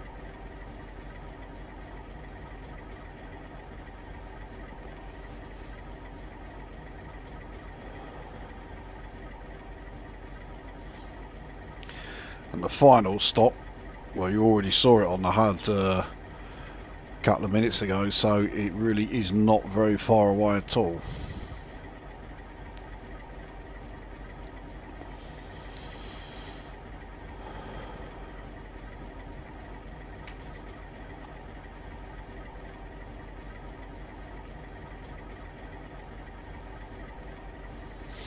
I'll try 25 mph at a platform. I'll christen it with a new class 205. I can't remember the 205. I'm assuming that's a DMU.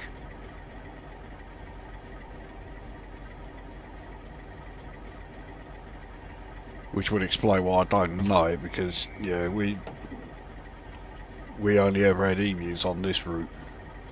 Well, my home route. I mean, not this one. So yeah, less than a mile to Exeter up station.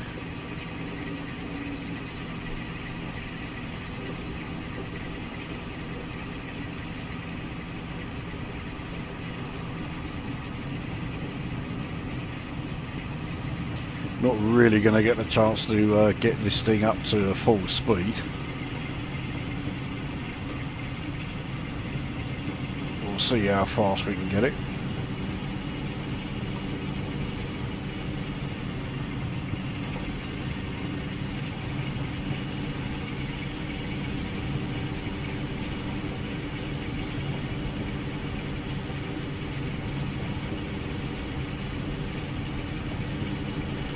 I'll be amazed if we can make it to 45 before that zone appears.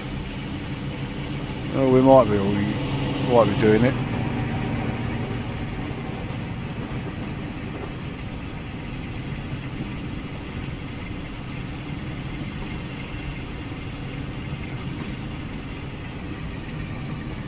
See, not sure I really want to be doing 45 considering how close we are to the station there.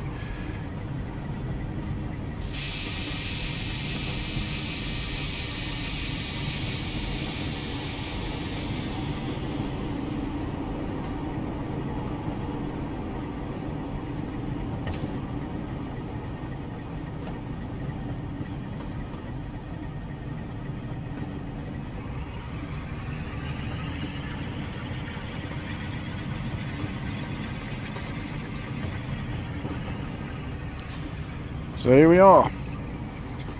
Not the end of the line, but the end of the scenario.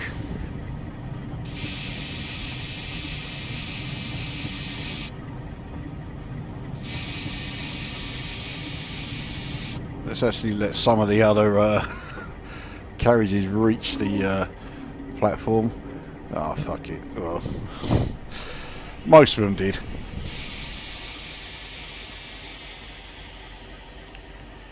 So,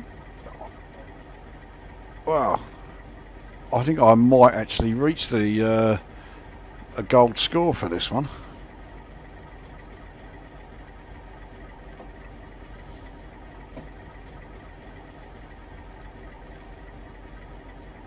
I'll be rather pleasantly surprised if I do. Of the four I'm doing tonight, this is definitely one where I thought I didn't stand a fucking chance.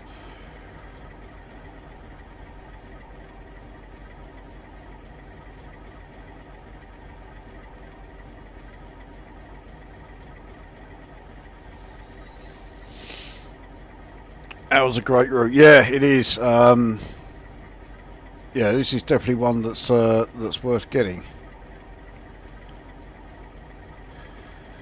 There we go, 930. So that is the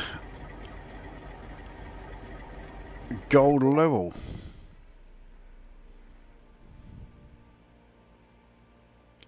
So yeah, I had a bit of wheel slip and some speeding, but it didn't take too many deductions. A bit more speeding there. Yeah, I think I was on time at all of the stations. Yeah. So I could have got a 1,000-point top score if I hadn't yeah, fucked up with the wheel slips or the speeding there. So that is one where I think yeah, I can definitely do a top score. Right, I don't know why I went back to main menu, because yeah, I was going to go to the final one of the night. I'll just quickly show if you're wanting, or if you're interested in getting the Riviera line, yeah, there are two of them. So yeah, there's the regular Riviera line where all of the scenarios are using the infamous Class 143. The one that I've just done is Riviera line in the 50s, but there's the route I just did there. But the Class 42, 35 and 52 are all, they're all in a pack. It's another Loco DLC. So if you want to do that exact route and in the exact train as me, yeah, you need two DLCs. But yeah, the Riviera line in the 50s and the standard Riviera line, you don't need one of them in order to get the other. So yeah, just get whichever one you like the look of. On my in real life bucket list, it's not a bad line at all. I certainly wouldn't mind giving that a try. But right, on to the final route for this evening, and it is this one here, the Fife Circle line, Edinburgh to Dunfermline. And it's this one. We're in a Class 68, and if I thought the brakes in the last Loco were a pain in the arse, they are nothing compared to this. This thing really does have a convoluted braking system. I've only just started to get the grips with it. Oh yeah, this is really tricky. So this is the only one of the 4 Locos that I've driven before in this game, and yeah, I'm really struggling with it. But I chose this route because, yeah, this is the route that takes you over the Forth Bridge, and that is something I really want to do. I mean, if I'm going to go mad with the bucket list, I want to drive a train over the Forth Bridge. But yeah, let's keep it reasonable. I just want to be on a train going over the Forth Bridge. It's a fantastic sight.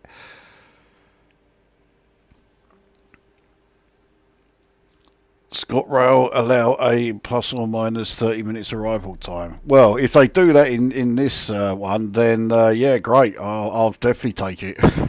I'm going to need it. Right, so you'll be driving this modern locomotive today around the Fife Circle. Starting at Edinburgh, you will head to Glenross with Thornton via Kirkcaldy. So yeah, I'm definitely going to be going over the Forth Bridge then. Now it looks like we are... Okay, it didn't look like we were actually at a platform. But we are, so we'll let the passengers on. So this is by far the most modern locomotive that I've driven tonight. It's also quite an infamous one, because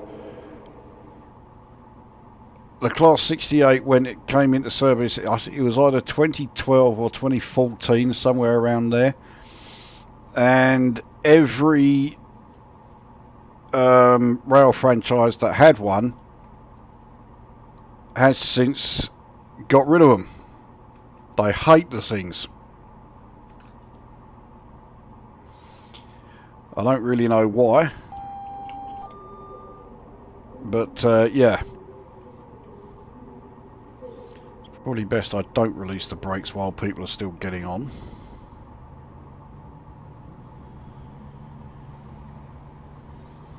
Actually, I think I do know the reason why. They are... You can't hear it so much in this, which I'm quite happy about, but in real life they are really noisy bastard things. Not just for the drivers, but for the passengers as well. because of the way that the rest of the carriages are powered, instead of just like a simple separate generator, they are powered from the main power unit along with the rest of the train. So while it is also powering up the rest of the loco, it's having to yeah, the power unit is absolutely working overtime. Oh, what the fucking hell is going on here? Have I accidentally put it into... Yeah, I accidentally put it into emergency braking.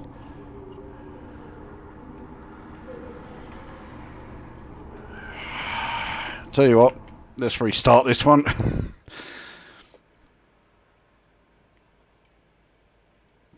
Because once I've got it into emergency braking, I am not entirely sure how to get it out of it. I told you this thing was a pain in the arse. I didn't even move an inch before I had to, yeah, restart it. Right. So, let the passengers on again.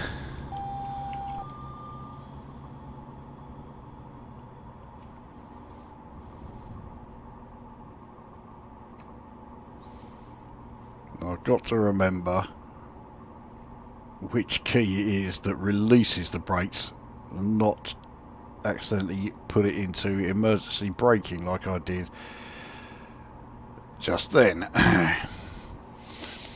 The train power resembles the way I power my NMS bases. What, completely over the top? Yeah, it looks very close to real Edinburgh Waverley. Was it? I mean, I've never seen it, so I'm not sure how accurate it is. The rendering off the Forth Bridge does look quite accurate, but that's the only thing I know as far as this route.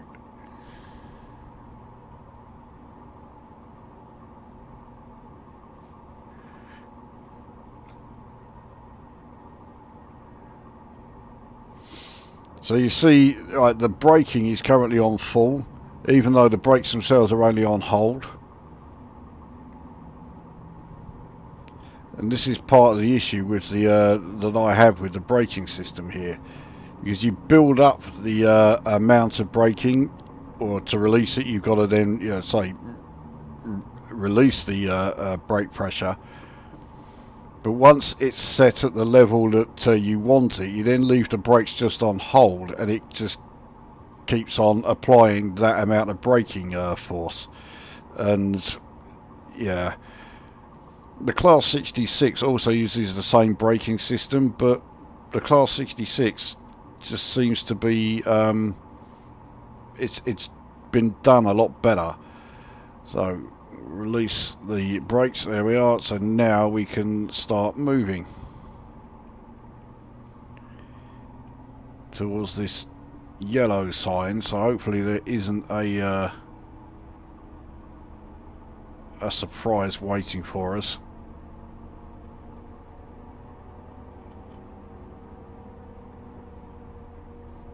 Once we get past this short tunnel.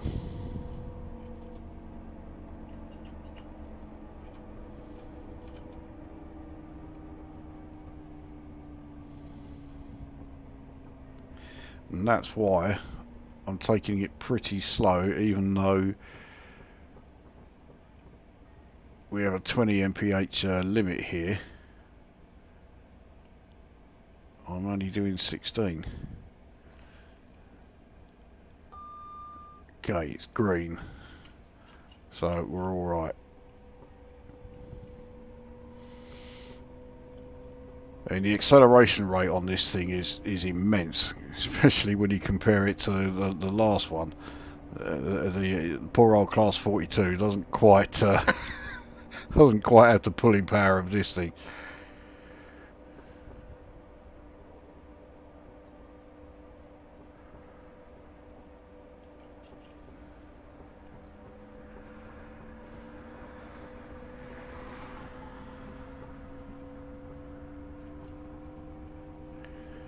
So we're approaching 35 mph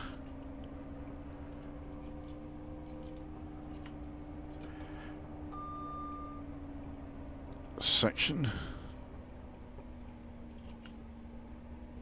followed by quite a long old tunnel. There we go. So,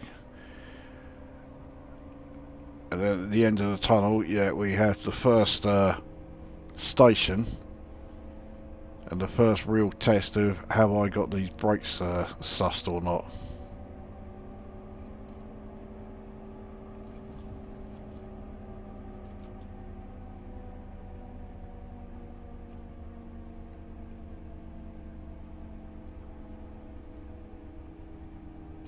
Have I got to stop at Haymarket? Yes.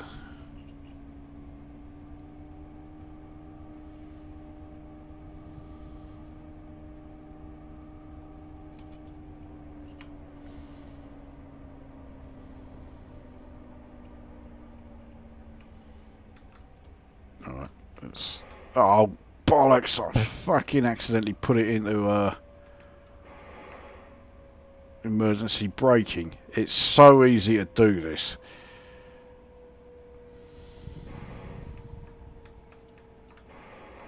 It won't let me take it off this until the trainers can't do a total halt.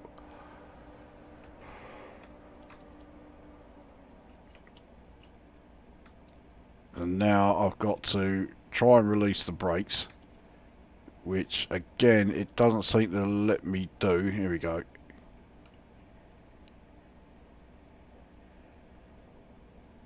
Right, they're off. Now we can start moving again.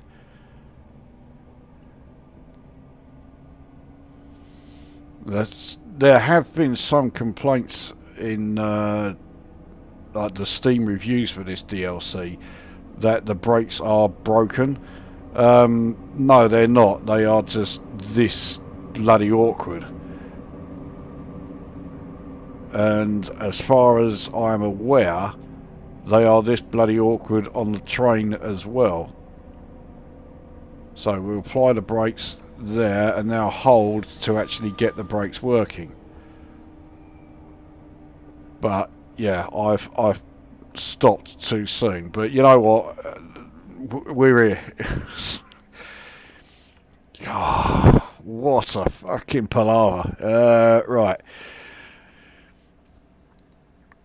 I've only been over the Forth Road Bridge, never been over the railway bridge. No, so I've been over the Forth Road Bridge plenty of times, but the actual Forth Bridge itself, no, never. You had some FPS issues on the stream going through that tunnel. Oh, did I? Okay, is it still alright now?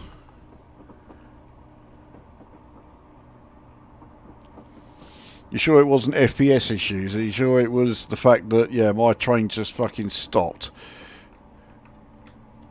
Anyway, let's get the brakes off because we can now get underway again.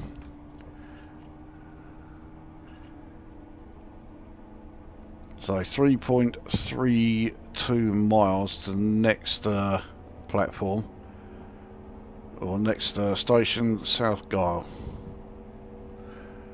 Seems okay now, but not anywhere near 60. Is anyone else seeing that? Probably OBS.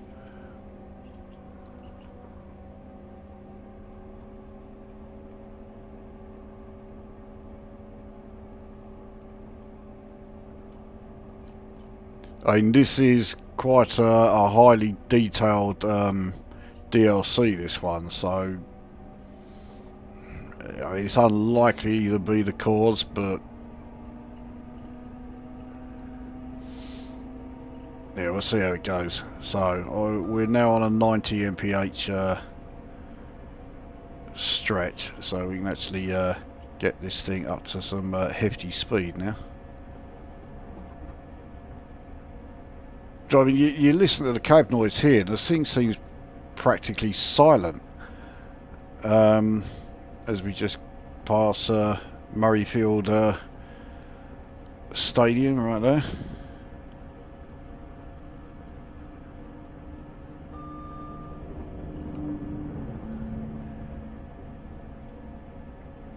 But yeah, in real life, these things are, yeah, they make an interminable fucking racket, but yeah, not in the game. Yeah, we're approaching 75 mph zone, so I'll keep us at around 75 for now.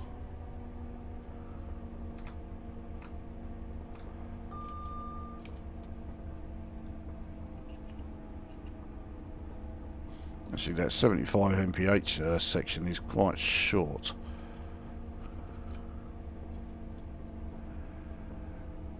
Yeah, but then the platform's not that far away either, so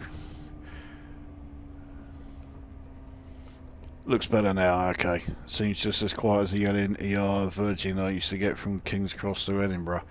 Was that a Class 68 you were using? You were on then? So I'm not sure they use Class 68s for such a long distance, so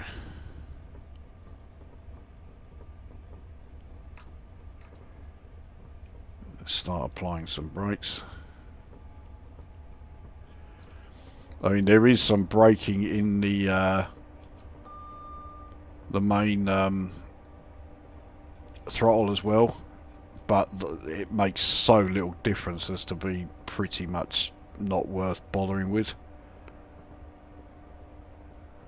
I mean, you can see how far away I am from the station, and yet I'm having to apply the brakes here. Now, I don't think I need to be doing it quite this much.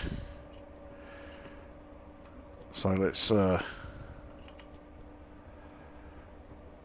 coast a bit. There's no way I'm going to do well on this scenario. I'm just trying to actually get through it, and also, of course, I want to show the fourth bridge in the game. So that is the only reason why I'm doing this one. I hate driving this loco. I freely admit it. It's such a pain in the arse. But yeah, I wanted to show the route, so here we are.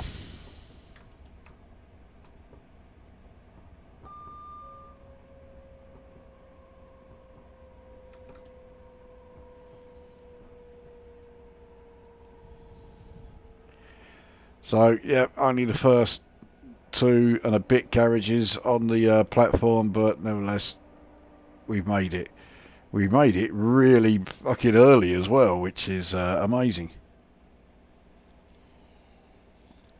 You keep accelerating with the brakes on hold. No, I don't. That's the thing. The brakes are not being used at that time. This bar here, which shows the braking pressure, when that bar is down completely, there's no blue there, then there are no brakes being applied. But the controller here will still be on hold. So to apply the brakes, you've got to move the brake up so that the brake pressure builds. Then put it back down into hold again, and that's when it applies the brakes. So before you leave, you have to release the brakes. So you've got to hold the brake down until the pressure is completely gone, and then the brakes are off totally. But until you've done that, then yeah, there is always a degree of the brakes being on. I say it's a really wanky fucking braking system. I've no idea why they implemented this, but they did. So.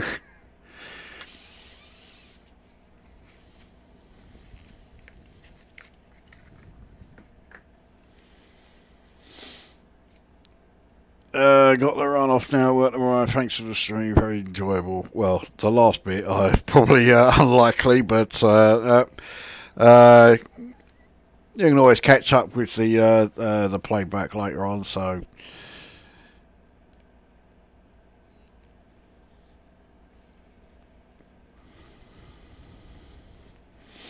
I didn't realise it was as late as 11:10 actually.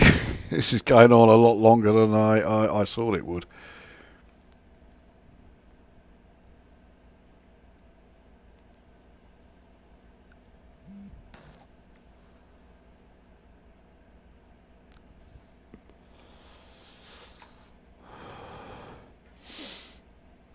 Yeah, unfortunately, because I arrived at this station so early, yeah, we kept here for quite a while. Because I was meant to arrive here now.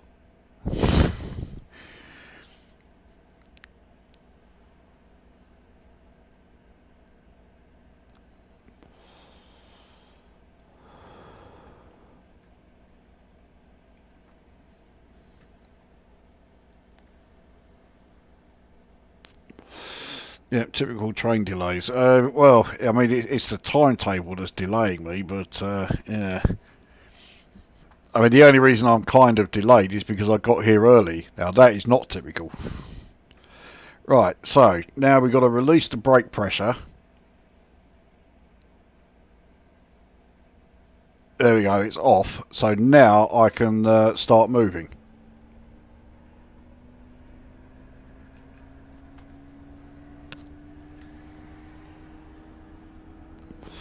So even though, yeah, it looks like the brakes are being applied, no, they're not.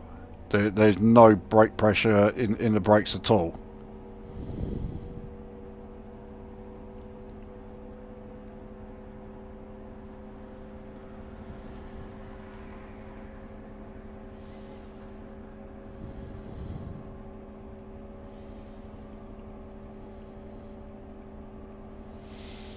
So, so 4 3/4 miles to the next station.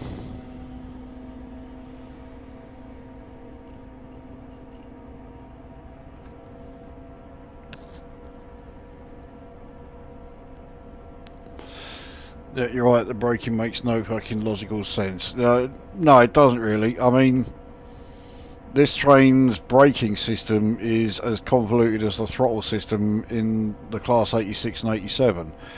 But you can kind of understand an awkward throttle system because those trains are both so fucking big and powerful. But when it's a convoluted system for the braking, it just makes no sense whatsoever. You need the braking surely to be nice and simple, easy to operate, but it fucking isn't.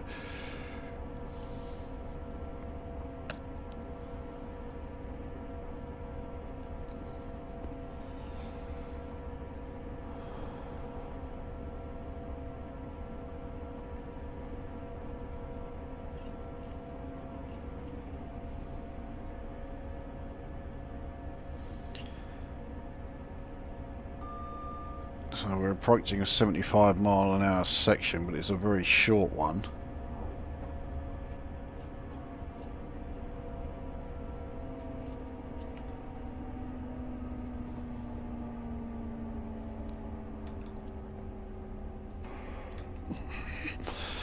That's the other thing. If you hold down the key to apply the brakes for a fraction of a second too long, it goes straight into emergency braking, which obviously I did not want to do.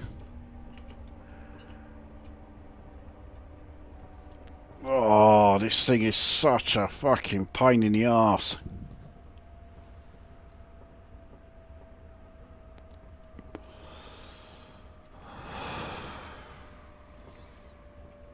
I don't think I'm going to be getting a gold rating for this one. Because I've got to wait for the train to come to a total standstill before it will let me release the emergency brake. Alright.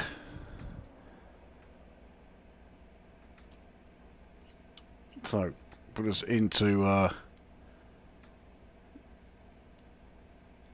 set the reverser for forward. Brakes are all off. And we can actually move again.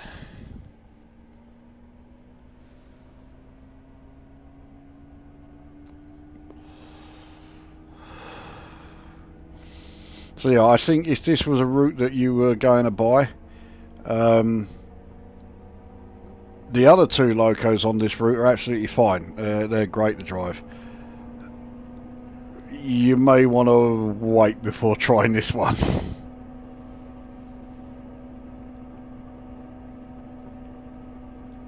Alright, so we are approaching the 90 mph area.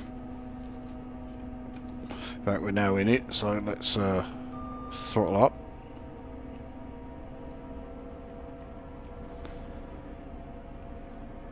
So unsurprisingly, we are over a minute late now.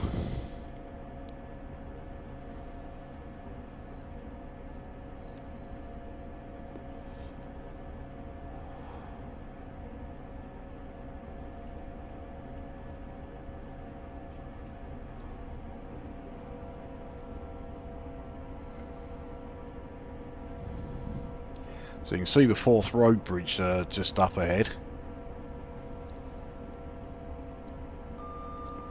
So you can see we are relatively close to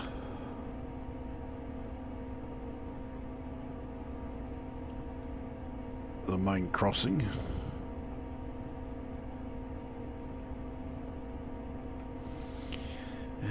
Right, I've got to think about applying the brakes fairly soon.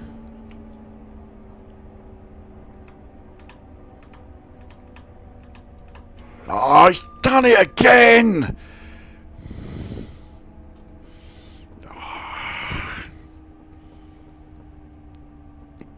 I mean, it might actually end up with me stopping in the station. Actually, no, it won't. So I'm going to have to start up again and take the last few yards into the actual station itself.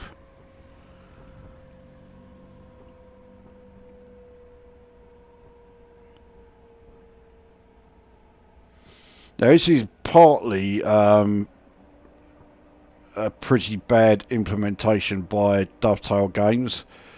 Let's say the Class 66 uses a same braking system, but it's on the Class 66 DLC, it actually works okay.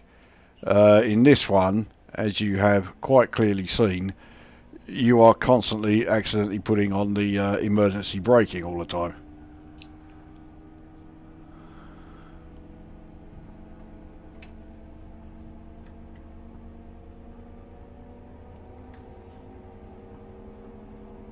And unfortunately, this button here, the train stop override button, doesn't work.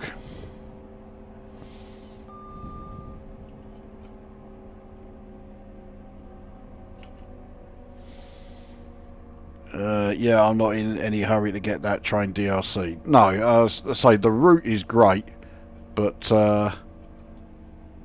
use the other trains that are in it. Right, see, so now it's working as it should. So I've got maximum brakes applied. Didn't really want to have them at maximum, but nevertheless, here we are.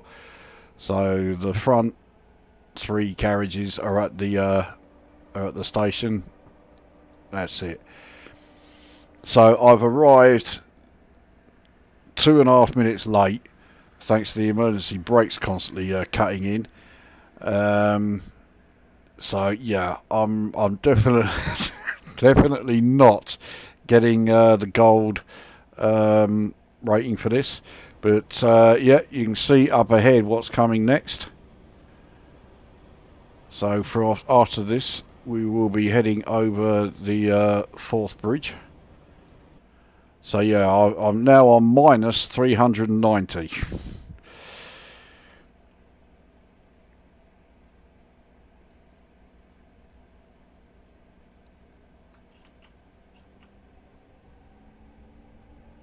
So North Queensferry is the next stop, which is just the other side of the fourth bridge.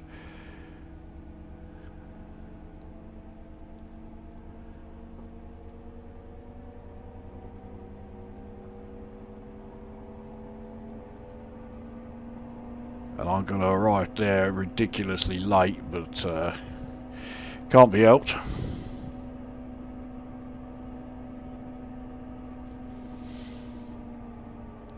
Yeah, of course, we've got to look at this from the outside.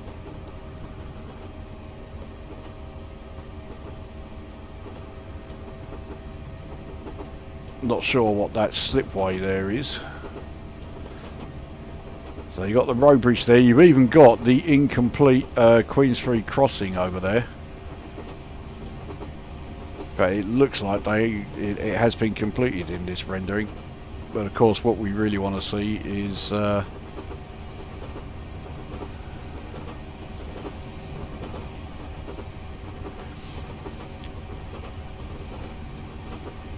I think they've done a fucking staggering job on this. I don't care that I'm speeding. I'm not trying to do well on this run because I know I'm not going to.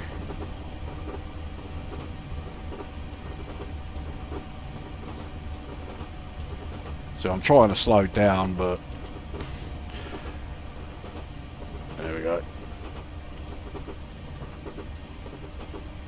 So I'm currently now on minus 1,943 points for this run.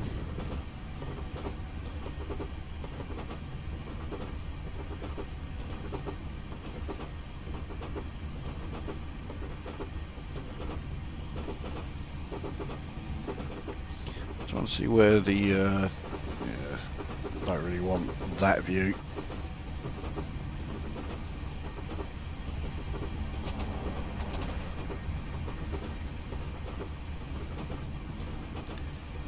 There we go, and that is the one and only reason why I bought this DLC. Right, okay, let's try and get the brake supply. Oh, see, now the brakes work first time.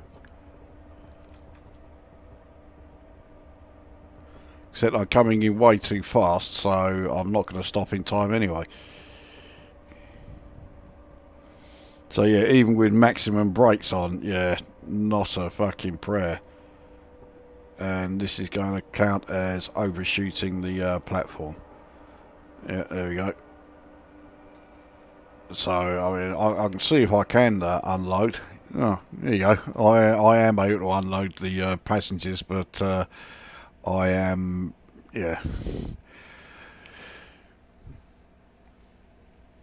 gone, yeah, way beyond the platform itself. I mean, to be fair, everyone, yeah, can actually get off from their carriages, so I don't know, maybe I didn't overshoot it.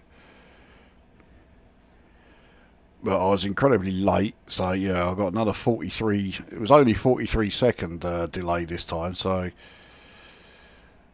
or minus 43 points I should say, so by how this one has been going, that's pretty good.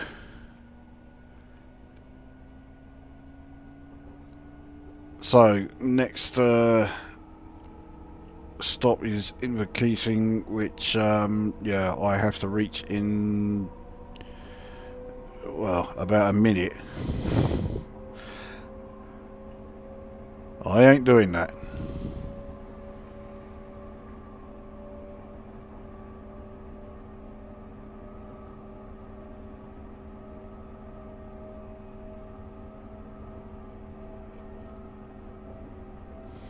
We're fast approaching a 40 mph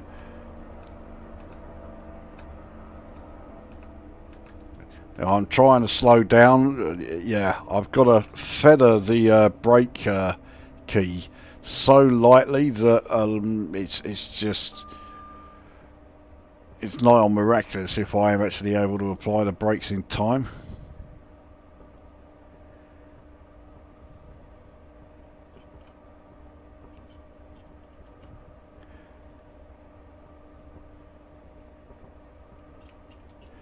Okay, I don't need to be going quite as slow as 35.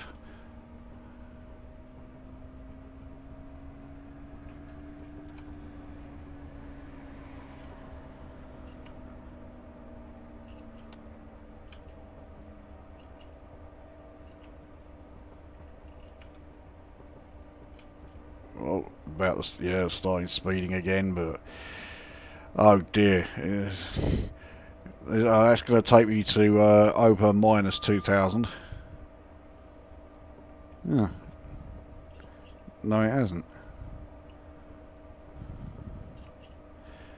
I'm only on minus 1,998. So we're into a 50 mph area again.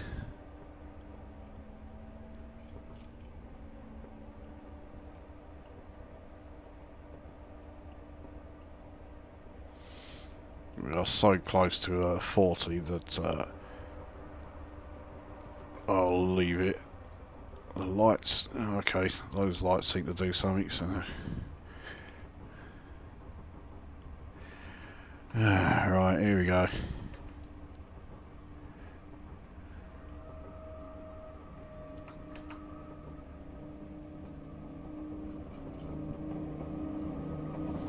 Because I started braking far too early.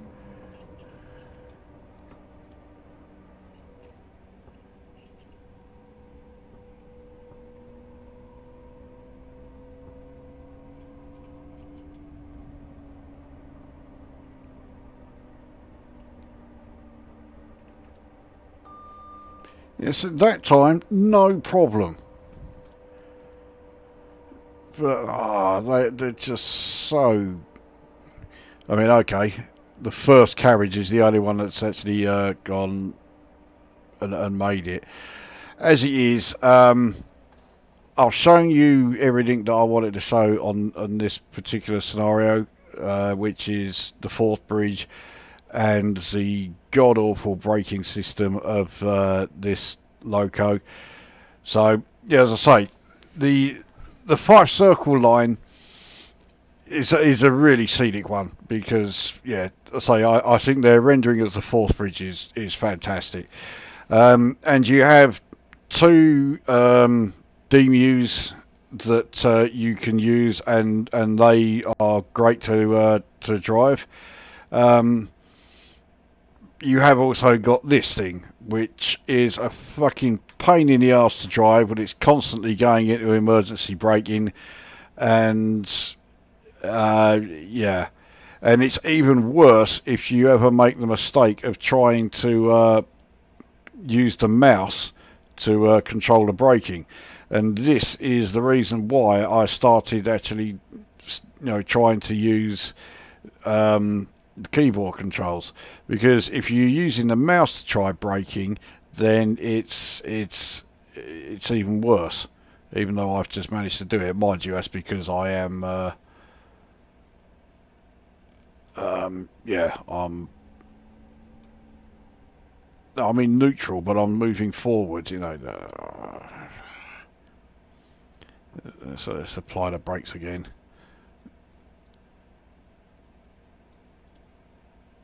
There we go. Right. So yeah, I'm on minus 2,057. I'm not going to get anywhere in this one. So yeah, I'm leaving this one here. So yeah, that was the fourth one. It's a good DLC, but yeah, if we show it in the listing here.